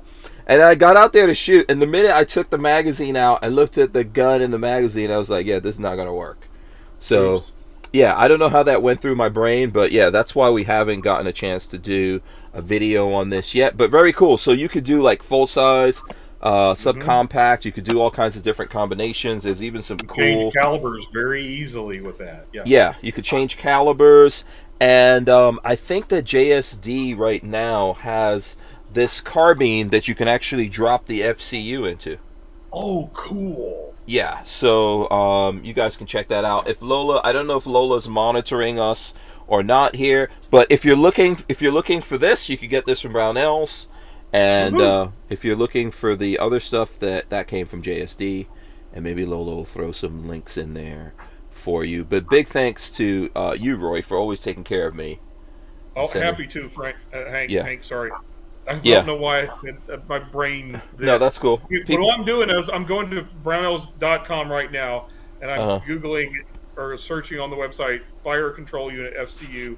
Yeah. And we have them in stock for both the 320 and the 365. Both the SIG P365 and the 320, we have both of those in stock right now. Oh, so yeah, the 365 is also FCU. Yep. Oh, cool. Okay. Mm-hmm. Yeah, and they're the same price. They're both the same. So how does that work? If I had a 365, I could buy the FCU and then replace the internals with that. So basically the fire control unit, like this one's for a P320, but if you have the 365, yes, you this comes with it when you buy it. So if let's say the one that you got was full size and you want to go to compact. You wouldn't need to buy a gun all over again. You would just get the compact grip frame, and the compact slide, and you would take this out of your gun now, and you would put that into the new frame and put the new slide on it, and then you don't really have to like go through another background check or what have you. Yeah, because on the SIGs, the only part that's the FFL is the little fire control unit. And I think they call it the grip module, so they don't use the word frame. Yeah. Because whereas on most pistols, that's the frame, that's the firearm, that's the FFL part. Mm-hmm. Not on a SIG 320, it's the grip module, and you just buy them through the mail. Yeah. That's the gun. So this is what you would have to go through an FFL, go through a background check and all that for, and then after that you don't have to do it anymore. The cool thing about it is JSD actually has the 80% FCUs. Oh, really? I didn't know that either. Yeah. So, okay, cool. Yeah, actually, I bet that's a lot more intense machining than say on a polymer 80% frame. Yeah, I made 3 of those. Yeah, I mean, so I know they sent me a jig and the 80. They sent that stuff out, and we're gonna do something with that. You guys will see it up on the channel as well. So we'll see how easy or difficult it is. You know, I made a polymer 80 pistol. I've shown on the video before here. And literally I used an X-Acto knife and some sandpaper and an electric drill. Mm-hmm. Yeah. That's it. Right, yeah. So, and actually the person who's going to be doing that is Babyface, so that's going to wind up being like his thing. But I'll do some videos on it, and I'm sure he will as well on that process. So they have a whole jig and everything for it. I'm going to assume it's not too difficult, but I don't, you never know until you actually do this stuff, right? Right. Yeah. I think that's where you find out that even a Glock might look real simple, but yeah. So you go do it, and I think it's the same thing here. It all looks real simple, real easy. I mean, right. And I learned the same thing on my 3 polymer 80 builds. It looks simple, once you get in there, and I'm so glad I did it. Yeah, because this now is I know pretty all about complicated, the but yeah. But I mean, yeah, look at it's the not as simple components as it of what's looks. going on here. Yeah. So, Wow. Yeah. I mean, this I think has a potential to change a lot of things. The P250 was a lot the same as this, but the trigger was not as good. This is a really good trigger on here versus what was there in the P250. And someone out there can correct me if I'm wrong. You know, I think that you could put these into the P250 frames, but I'm not sure. I don't have it. I'm going to see if I have any still laying around and try that out. Maybe not. I don't know. But really, I think there's a heavy amount of potential here for this because, you know, just think of all the different kinds of guns you could make out of that. So, yeah. That's pretty cool. So there's a question here or a comment. Shelly Fungus says couple of things. He said, last few times I've looked, PSA daggers have been plentiful. Is the love affair over? I think PSA is just making a lot of them. So, I mean, being plentiful out there is a good thing. Do you have any of those? Are you into those at all, Adrian? I don't, but I remember when they first came out, they sold out super quick, and then PSA didn't have them for a long time. Mm-hmm. But I do some affiliate stuff for them, so yeah, I see them like every other day. Yeah, I think in the beginning they weren't doing that. When they were doing a run, they weren't doing that many, like what you were saying. So maybe they did 100 or a few hundred. Now they might be doing a lot more, but that's a good thing. If people are looking for, you know, affordable handguns out there, they're spitting a bunch of them out. So yeah, I think so. Yeah, lots of different combos. Shelly Fungus also says Pete Brownell is the best in the business. Bought a pistol from them, wrote him a nice note. He sent me, or his people sent me, a nice goodie bag. So there you go. Yep. Pete's awesome. Does Pete do that, you know, when he gets notes from people? Because now everyone's going to send Pete notes. If Pete is very much in the spirit of doing that. Pete doesn't necessarily do that, though. Mm-hmm.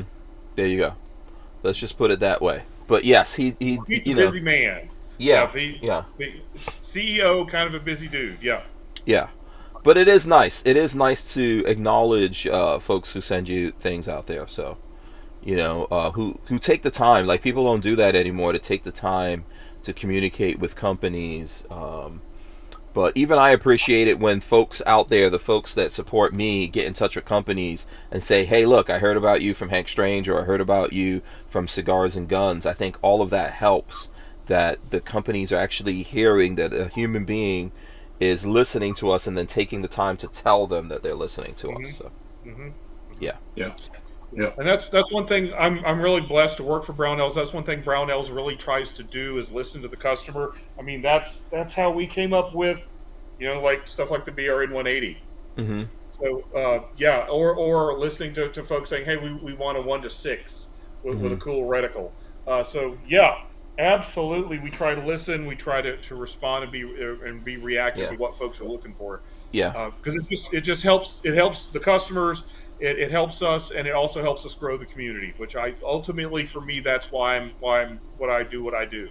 Yeah. So let me give Adrian a chance here to ask some questions, because I don't know. Have you had Roy on your show already?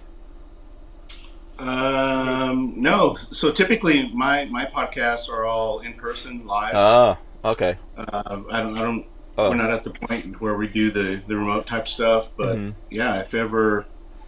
Roy, if you come to Dallas, let us know. I would love to find a work-related reason to come to Dallas and hang out with you and smoke cigars. I think there's some mud wrestling going on in Dallas next weekend. Oh, yes. We need to figure this out. Yes. We can all be there if we don't. No, I'm just kidding. But just let me know when. I'll make something up. Yeah. Okay. This conversation never happened. Even though it sounded yeah. So, is there anything you wanted to ask Roy? Yeah. Well, I want to show him something that he needs. Mm-hmm. I think we're all familiar. We're familiar with Vaultec, right? The Vaultec. Yeah. I think I know. Right. Mm-hmm. So this one's just a little bit different. Wow. Yeah. How many cigars can you get in that thing? So about 9. Okay. But this insert comes out. Okay. I can take this That's out. real cedar, right? Yeah, that's cedar. Yeah. Oh. Yeah, it is. So you can fit in a bunch of cigars on that. So yeah. Oh, Walther. dude, I absolutely need one of those. Heck yeah. Yeah. Yeah, so, how is that? Like, how long can you have cigars in there? Well, typically, I'll only use it for, like, if I'm going on a weekend trip or something. And you can put a little humidity pack in there, but it's not something for long storage necessarily. Okay. And then I noticed you had some other accoutrement there, so I know you always have some badass lighters and stuff like that. What's the latest and greatest in the lighter game? So this one's pretty cool, only because it's camo. Okay. Oh yeah, that's cool. Nice. Yeah, you always have something that are like flamethrowers, man. Let's see what this has. Okay. I don't have it here, but very typical. Yeah, usually you do. Yeah, I'm surprised. So very typical to what a chef would use to make cream, like a creme brulee. Oh yeah, I use one of those for my outdoor lighter. Yeah. So I'm sure he's got something not far. What's up, Roy? You gonna ask a question? No, I was gonna say, are Atabays still your cigar of choice right now? Boom. Of course. Yeah. Oh, those are lovely. Those are so wonderful. Yeah. Oh yeah. Yeah. They're still on the list. Yeah. So a couple of questions are coming in here. Let me see if I can take these here. DCG says, Hank, do you have an opinion? Sol mini shell adapter for Mossberg. No, I've never tried it. I like mini shells though. I don't know if either one of you guys have tried. I've SOL. some mini shells. Yeah, is it SOL or Sol? I don't know. Mini shell adapter for the Mossberg. The OpSol adapter. Okay. OPSOL, yeah. Yeah. Have you tried that out?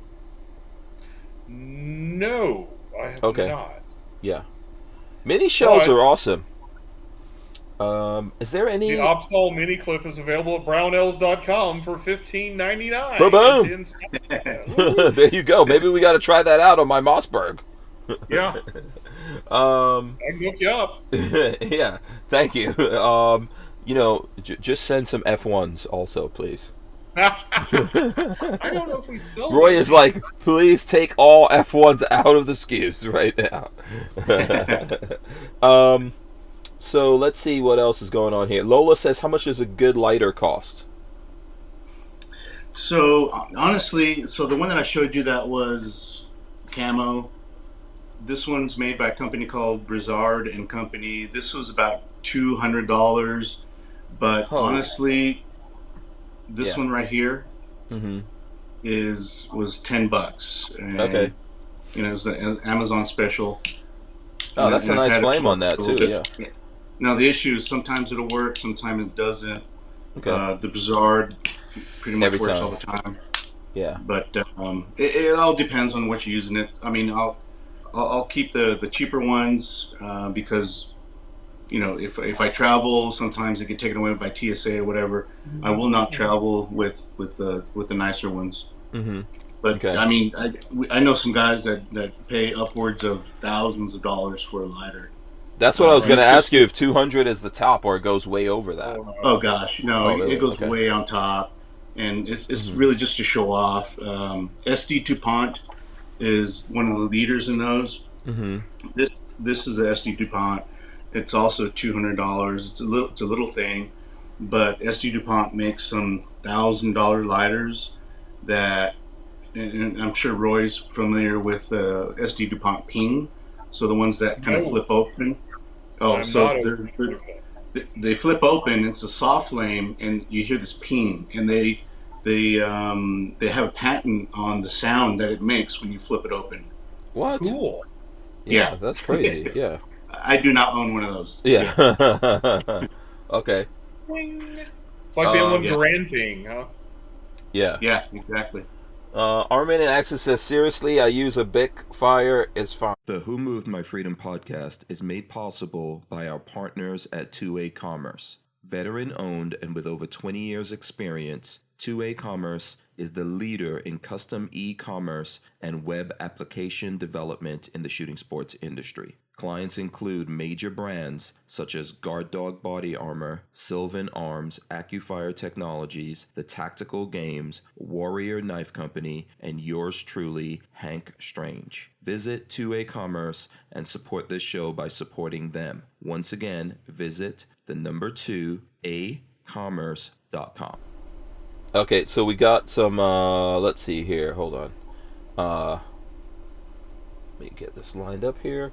So, yeah, I was saying, Armament and Axis says, seriously, I use a Bic Fire, it's fine. And Shelly Fungus says, Jack Schwartz in Chicago sells a ton of DuPont lighters. So. Yeah, they're all over the place. They're made in, I believe, Paris. It's a French company, I believe. Mm-hmm. All their internals, everything is like handmade and stuff. So you're a watch guy, Hank. So it's very much like the handmade watches, the movements, and so lighters are pretty much in the same ball game. Yeah. In reference to armament and axis, yeah. I mean, in a pinch, I've used Bic lighters as well. Mm-hmm. Now, I'm not an expert on the butane and the fluid and the purities of the fluid, but there's been arguments made that when you use just a basic Bic that you're buying off of a gasoline store or whatever, the impurities that are in there compared to something that's pure butane, when you're smoking a $40-50+ cigar, you probably want to use something pure that it doesn't affect the taste of the cigar. But optimize the experience. I went camping this weekend, and whatever lighter was there, and I'm smoking outside, so it was no big deal. I really don't. Right. But if you're drinking you're not going to take a bottle of Pappy whiskey and then make like a Jack and Coke out of it. At least I hope. It depends on how hood you are. Some of us are a little more hood than others, but let me tell you what. On the same note, Roy, both you and I know Jeremy with Vulcan Machine Works, right? Mm-hmm. So we're both into tequila. We love our tequilas, right? Yes. So Clase Azul, the Bell. Yep. Right. He makes margaritas with those. He will not drink it straight. Oh man. Well, I think made for you even a margarita with Clase Azul at one point because somebody requested it. I've done that before. They're delicious. But goodness, you can talk about good ingredients. Holy cats! But yeah. Oh, I love to sip Clase Azul. I didn't even know. I wouldn't have even known what that was, except the other day I was looking at an episode of Drink Champs. Who was on Drink Champs? I think the rapper of the game was on Drink Champs. Yeah. And they had a whole bunch of bottles of that. What is it? Casa Azul or something? Clase. Yeah, it's like a white bottle with really with blue. Right. Graphics around it, and there's a bell because someone gave him like a special ring to ring the bell on it, and Lola was breaking that down for me, and I was like, okay, that's crazy. I've rung the bell with Adrian a few times. Oh, okay. Oh yeah. What does that mean, ringing the bell off of that thing? Is it like a tradition or whatever you want to mean? That's just like, hey, I'm drinking Clase Azul. Ding. Yeah. It just alerts people that we're breaking out the Clase now. Yeah, Lola says that sounds delish, Roy. Popping bottles. Yeah. Right.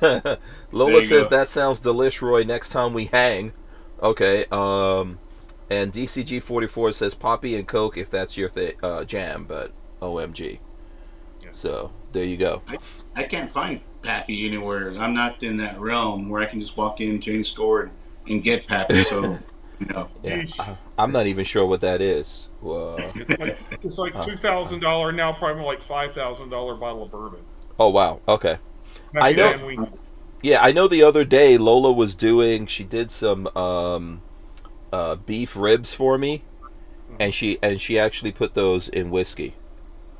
Ooh, she actually cooked those in whiskey. Yeah, she cooked them cooked them in one of those pressure cookers, but in whiskey, and I thought it was really good. I mean, I'm not a big drinker, but I'm not a big drinker, but I will totally put some liquor on some meat. Oh yeah. Lola says it's just a flex popping that tequila. So there you go. Yeah, it's just a flex, right. Yeah, it's just a flex. So along that line of thinking with cigars and everything, you guys are into cigars. What's the big cigar flexes other than just because you said that a cigar could be $50? I'm guessing it could be way over that. What are the big? Okay, so this is a big flex cigar right here, baller cigar. I mean, it could be. So it's a boutique brand. Mm-hmm. Not many stores or lounges have them.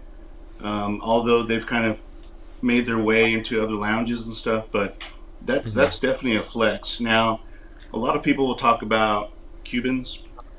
I have quite a bit of Cubans, but I'm not a Cuban cigar smoker. Mm-hmm. But the allure with Cubans is you can't have them. I mean, you can't get them. Okay. Unless you're outside of the States, Germany, London. You have to buy them from a reputable store, and those stores are only called, I think, Habana House. Mm-hmm. And those are typically the only stores that will have true Cubans.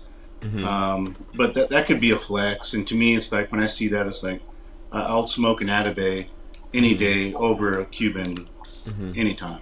Is the flavors different? I don't know. Have you ever smoked a Cuban, either one of you guys? Yes. Maybe. Okay. Yeah. Mm-hmm. What's the difference in the flavor? Like, why is it such a big deal? Is it just like a culture thing that Cubans became the thing, or what? What's the deal? Go ahead, Roy. No, go ahead, Adrian. You're more of a cigar expert than I. I'll just say what I heard, but go ahead. Well, I'll just reiterate what I said. Is that they're hard to get, and it's that thing of I now have something that no one else has, and that's special. But flavor wise, unless you really get into the older Partagas, like if you're smoking like a Cohiba, which is the most faked cigar in the world, you really don't know if you're smoking that Cohiba or not. But again, I'll take any Nicaraguan cigar over a Cuban any day. And if Josh was here, I'd smoke his cigars over Cuban any day. Right. Okay. Go ahead, Roy. The Cubans I've had Romeo and Julieta before, and a couple of other different ones. In fact, the first Cuban I ever smoked, as Adrian was saying, and it's long ago enough that I don't think it's a flex. It was the first time I got to go to Europe, and I bought one in Rome.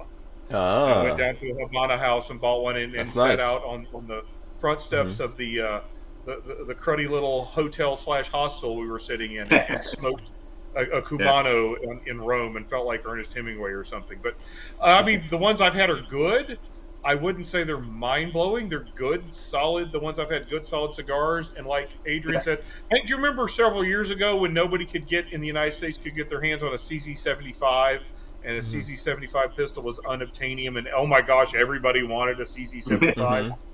And now you got CZ USA, and there's CZ75 on every corner, and suddenly they're not as the cool kid thing. But that's a good, solid 9mm, right? Yeah, it's good 9mm. It's about the same thing. Yeah, I mean, I think it's a similar thing. Like Adrian was talking about watches, I think it's a similar thing with watches. That, like, Rolex is a good watch, but it's not the epitome of watchmaking. There's so many better watches that are more finely made and all that kind of stuff. But Rolex has had that name for a long time.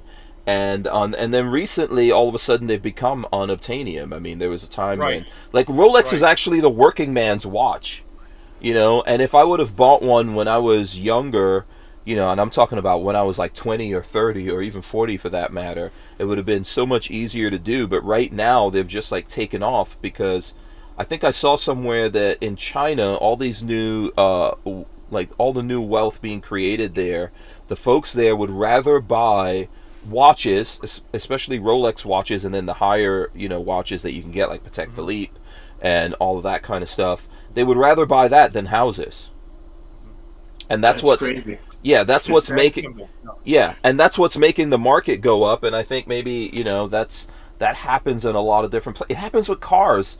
There's some cars that look at the Corvette, for example.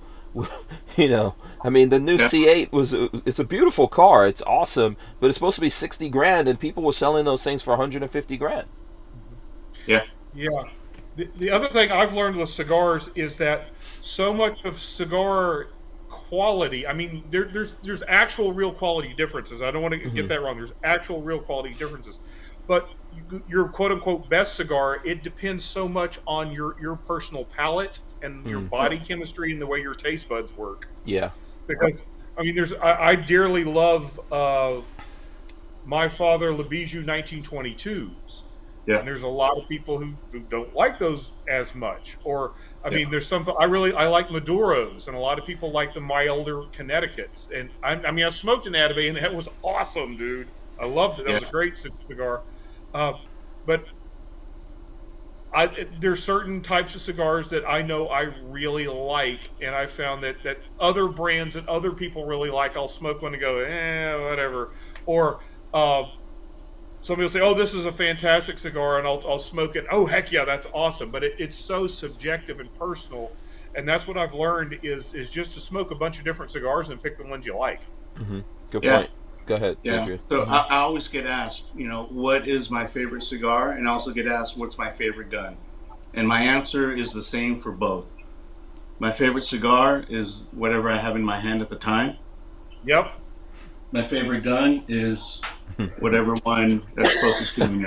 And this is yeah, exactly. Yes. Yeah, I think that's Yes. that's so true. And if I'm fishing for catfish in Arkansas, I'm smoking those little Swisher Sweets backwoods things, those little rough rolled up cigarillos. There you go. Catfishing cigar. Yep. Yes. Yeah. Shelly Fungus seems deep into cigars. He says, truth be told, Nicaragua cigars blow Cubans away. Cuban quality is mixed, not worth it, in my honest opinion. My favorite cigar maker grew up under the watchful eye of Don Alejandro Robina. Yep. I like mine super strong with very complex flavor profiles. And yeah, Don Pepin makes a good stick. Oh, he's going in. Shelly Fungus is all over this. So he wants to know, Adrian, what is the most overrated cigar in the market? Gurkha. Okay. Gurkha. So that's a brand, and if you ask any like real cigar smoker, I've heard Gurkha being called they're a great marketing company that makes cigars, and it's a subpar cigar. They do have one, I believe that's a $500 cigar that's supposed to have been dipped in Louis the 13th and all this stuff, but even that, I mean, it's crazy. But would being dipped in alcohol make a difference? I mean, people like to think, because back in the day, I've never done this, but people would take their cigar and then dip the part that you smoke into their cognac, into whatever they happen to be drinking, to get that flavor. And because of that, a lot of these companies started infusing alcohol, like the whatever, like the flavor of the month is, like Blanton's. I think there's a Blanton cigar out there, because the bourbon market is so crazy right now. But yeah, I mean, that's a thing that people have done, and some cigar companies are taking advantage of that. Oh, okay. Have you ever tried out any of those, Roy? I've never smoked a Gurkha. I've seen Gurkhas. I've never smoked one, so I can't say either way. Yeah. For me, a Gurkha is an armored vehicle. Isn't that like an armored vehicle? I'm pretty sure. Or it's the Nepalese soldier who fights in the British Army. Their label is like this soldier-looking guy. So yeah. Yes. Yep. A Gurkha with this kukri. Oh, the kukris. Yeah. I think a Gurkha is also. Oh, there's Gurkha Cigars comes up. There's a Gurkha knife, Gurkha soldiers. I'm just looking on Google when you Google it. And there's a Gurkha truck. That would be the one that I know about. Boom! So you guys have seen these before, right? Yeah. Oh, I drive the shit out of that. Yeah. I mean, I buy that thing. Would you drive that if you had to smoke Gurkha cigars to drive it? Yes. He'd be all about it. Just now he was, when you said you never smoked one, he said good. I think I have a story real quick. I'm going to reply to Shelly Fungus. One of my buddies, the owner of Industrial Cigar Company, was in Cuba. He was invited to the actual Cohiba factory where he saw the rollers rolling Cohiba cigars, along with Partagas, along with name another Cuban brand. But all the same cigars here, they would grab a cigar from this pile, Cohiba label. Grab a cigar from the same pile, Partagas label.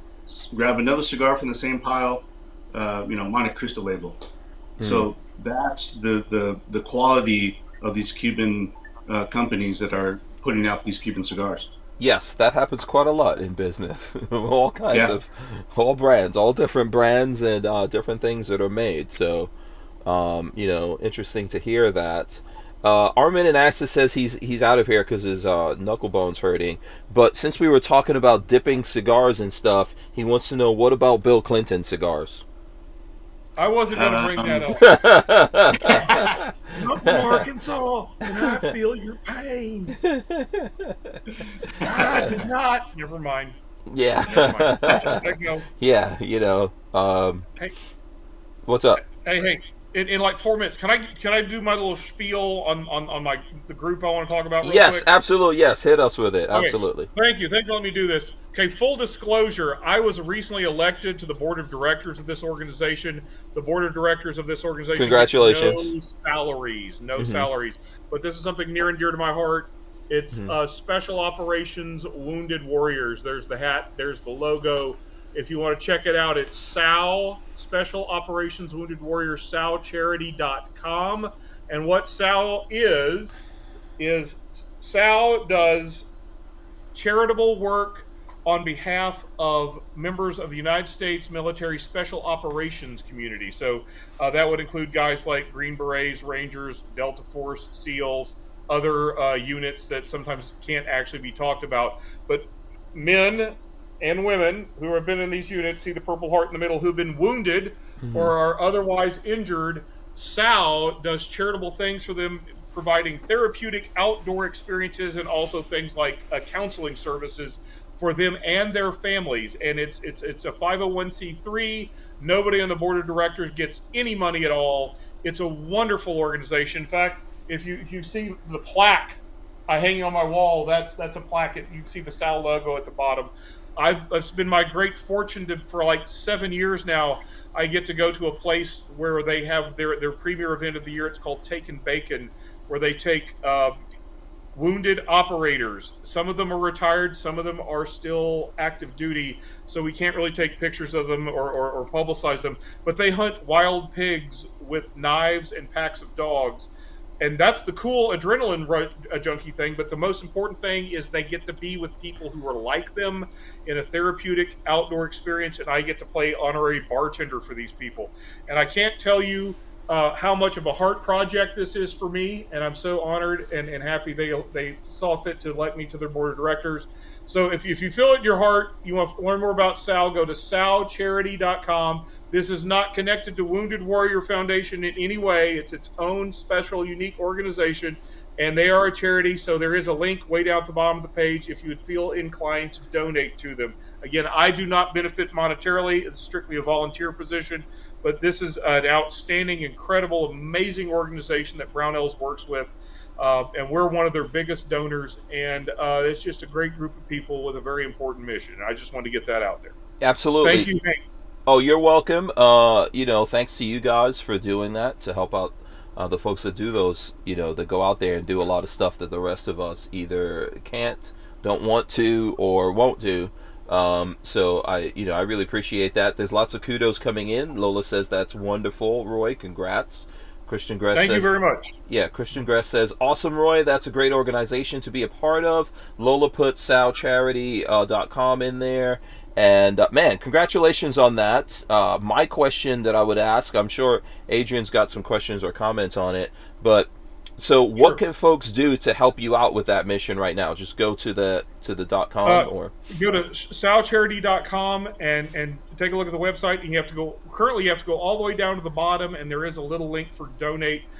Since I'm on the board, We've had some talks about maybe recently about maybe updating that website and getting it more easy to donate. Mm-hmm. But if you also look at some of the events going on, that's based in Myrtle Beach, South Carolina, so a lot of the events are local to that area.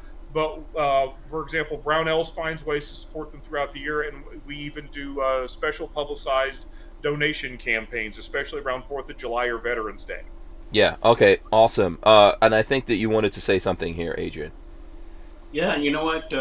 Now, and that's great that you're on the board of directors with them now. I think I met those guys with you in Vegas, and we wouldn't be able to keep the Who Moved My Freedom podcast going without the support of manufacturers like Safety Harbor Firearms. SHF is a quintessential family-owned small business, totally representative of the American dream. Safety Harbor Firearms is a Florida-based manufacturer of the compact entry stock and the SHTF 50 upper for an AR-15 lower. Also, SHF happily delivers on your Sten gun parts needs. So don't forget to check out stenparts.com and safetyharborfirearms.com. All right, my apologies for that. That just came right in there and cut you off, Adrian. Say that again. Yeah. Uh-huh. What were you saying there? No, you're good. So, Roy, when, regardless of when you have an event with Sal, let's see if we can set up a meeting with Dave at Industrial, and maybe we do like a cigar where we donate cigars. Oh, that would be amazing! Heck yeah! So for the next event, you're covered with cigars. Right, and that would be next February. That's the big one they do where they have the most of the actual vets or active duty military personnel together. So yeah, heck yeah. Yeah, awesome. Okay. That's great, Roy. I'm probably gonna take this and cut it out and throw it up on YouTube or something to help out. But I know you do a lot. You do a lot of good stuff for folks out there. Not that you're suffering serving everyone drinks. I mean, you thrive. You thrive. Yeah, I like to do that because I get to quality control sample too, so it's a win-win. Absolutely, man. But that's really cool, man. I always tell people that the everyone's always asking me like, how'd you even get linked up with Brownells?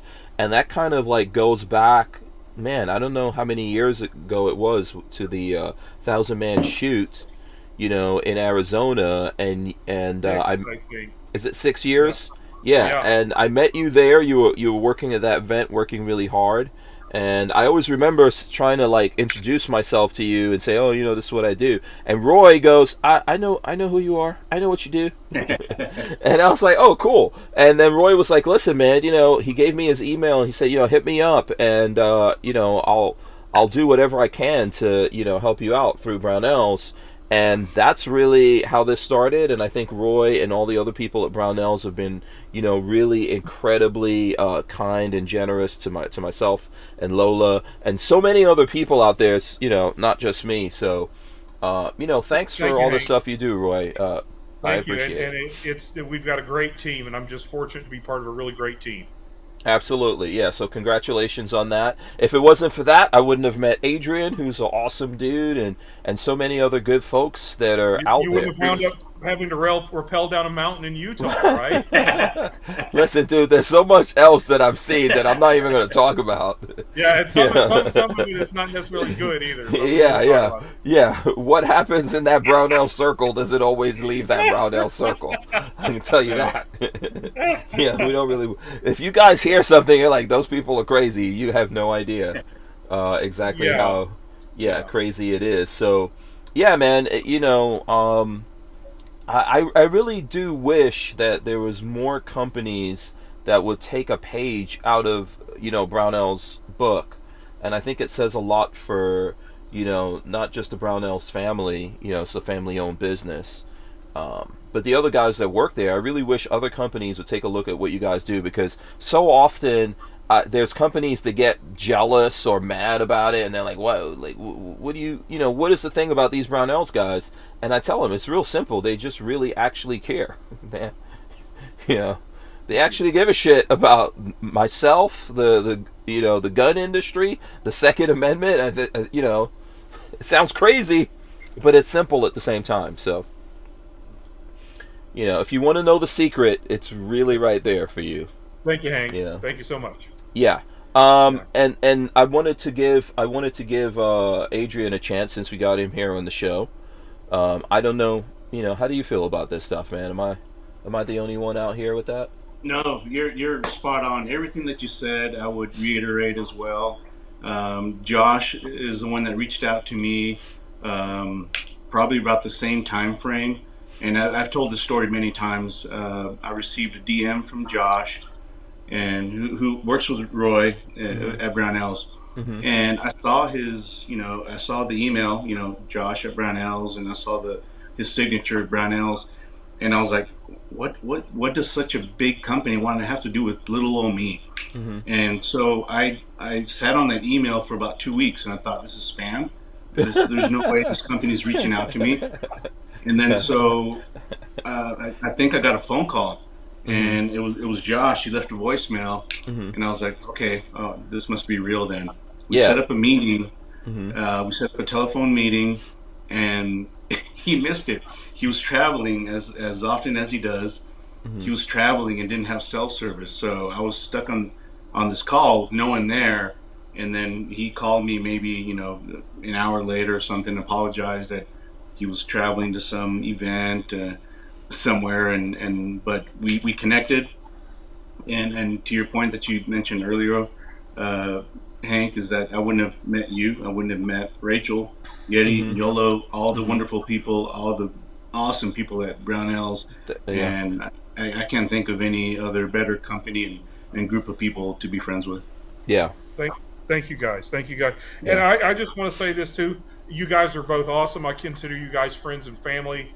I hope you know that I actually mean that. I think you do from the times I've been able to hang out with you.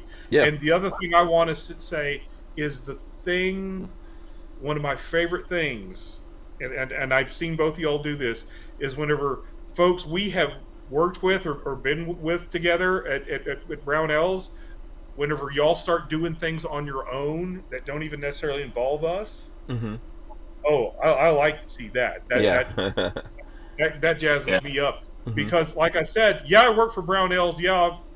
I want to help Brownells do as well as I possibly can. But for me, at a very base level, at a very base foundational level, the thing that keeps me going is I absolutely believe in the Second Amendment and all my constitutionally guaranteed rights. And I want more people to understand that those are their rights too. And if you will, my Simon Sinek why is to help spread, if you will, the gospel of the Second Amendment, and just get as many people involved in the community as possible. Yeah. And that's absolutely true. This is not just something that these guys are saying. I mean, and before I wrap this up, like hold on a second. I know that it was me and Josh and Ryan, and I'm trying to remember, and obviously Adrian was there. Did you do part of that road trip, Roy? No, you weren't part of the road trip. On Convoy Across America. Nope. Yeah, I mean, that was an amazing thing that I did. That was like bucket list for me in my life. That's like life bucket list. I grew up as I grew up as a kid looking at like Cannonball Run and stuff like that. And dude, you did the Brownells version of it, Yeah, we went out there, right, Adrian? Remember you and Athena, your wife was there? That was the most funnest thing in the world. I couldn't imagine doing a cross-country trip, in a Ford Raptor with 37-inch tires. I remember that. Yeah, I remember that driving Raptor. Across the country, alongside an Audi R8. Right. And then we were at the Talladega Raceway. Yeah. I mean... Yeah, everyone went on that. I always tell people about that story. I'm like, you're not going to believe this, man. We went on there. Dudes came up there with minivans. There was a guy with a minivan and his whole family, and he took one lap and his wife was cursing him out. And he had to, come on. It was so awesome. It was such an awesome thing. It's not easy to do something like that again nowadays, especially with the price of gas. I remember when I came back from that, Lola said to me, I looked at your credit card bill, and you spent $6,000 in gas money traveling around the country. Yeah, that's great. And I'm gonna tell you, that was like $6,000 well spent, sir. Yes. Yeah. So I would love to do something like that again. I know it's not easy and all that. Like right now, it's probably not the best time in the world, but Cruise Man says that was him. He says the track was epic. Was it Cruise Man that came up there with his family in the minivan? Oh my god.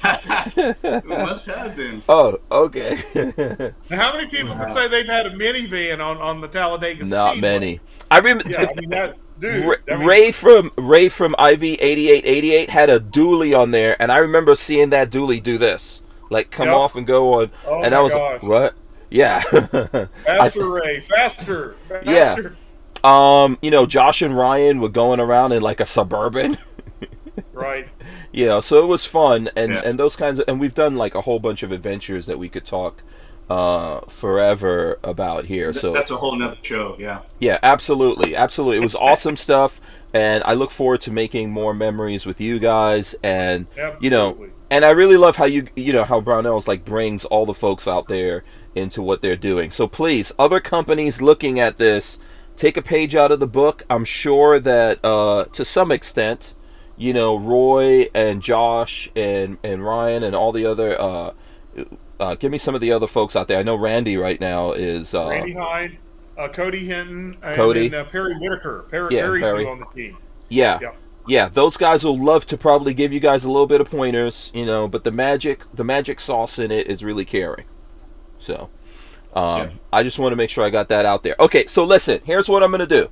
I'm going to ask Roy and Adrian to tell you guys how you could contact them, support them, check out their content, etc. Then I'm going to run in the end, we're going to come back, and one of these dudes is going to leave us with some words of wisdom, or both of them. It's all good. Adrian. Oh, Adrian. Yeah, Adrian, you're nominated. You're nominated. You're the responsible adult on this podcast. Yeah, so it's too late. It's too late. Roy, tell the folks out there how, if they want to contact you or check out your stuff, where can they go? Of course, obviously, I would want you to go to www.brownells.com or follow Brownells on YouTube, Instagram, Facebook, or Twitter. I think we've even got a dude doing Twitch streaming now, Caleb, the Baron Savant. For me personally, my personal Instagram is Possum Fatback. I am from Arkansas, so it's Possum Fatback on Instagram. Yeah, he's legit Arkansas right there. Arkansas. Yeah. And just check out Brownells or follow me on Instagram or follow Brownells. Brownells Inc., not Brownells 90. That's a fake account we keep reporting, but Brownells Inc. That's Brownells. Okay, yeah, I keep seeing that. Okay, Brownells 90 is a fake account, right? Okay. That's not us. Yeah. Okay. All right. Yeah, there's a lot of people doing that nastiness. Cruise Man says he's Chris Bullis, by the way, and he's also BOP, if I'm not mistaken. I'm pretty sure, that he is. So, okay, there you go. Adrian, same thing. Same question for you, my friend.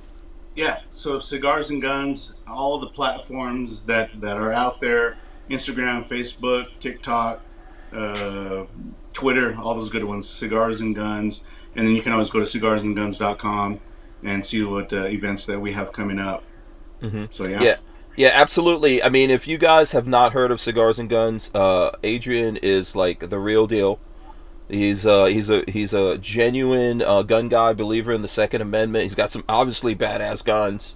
He's for real into the cigars thing, and he's a car dude, man. You got like the trifecta, the trifecta going there. So make sure you check him out on all his things that he's on, and tell him. Cruise Man says he's not BOP. Okay, we got to get him into the BOP then.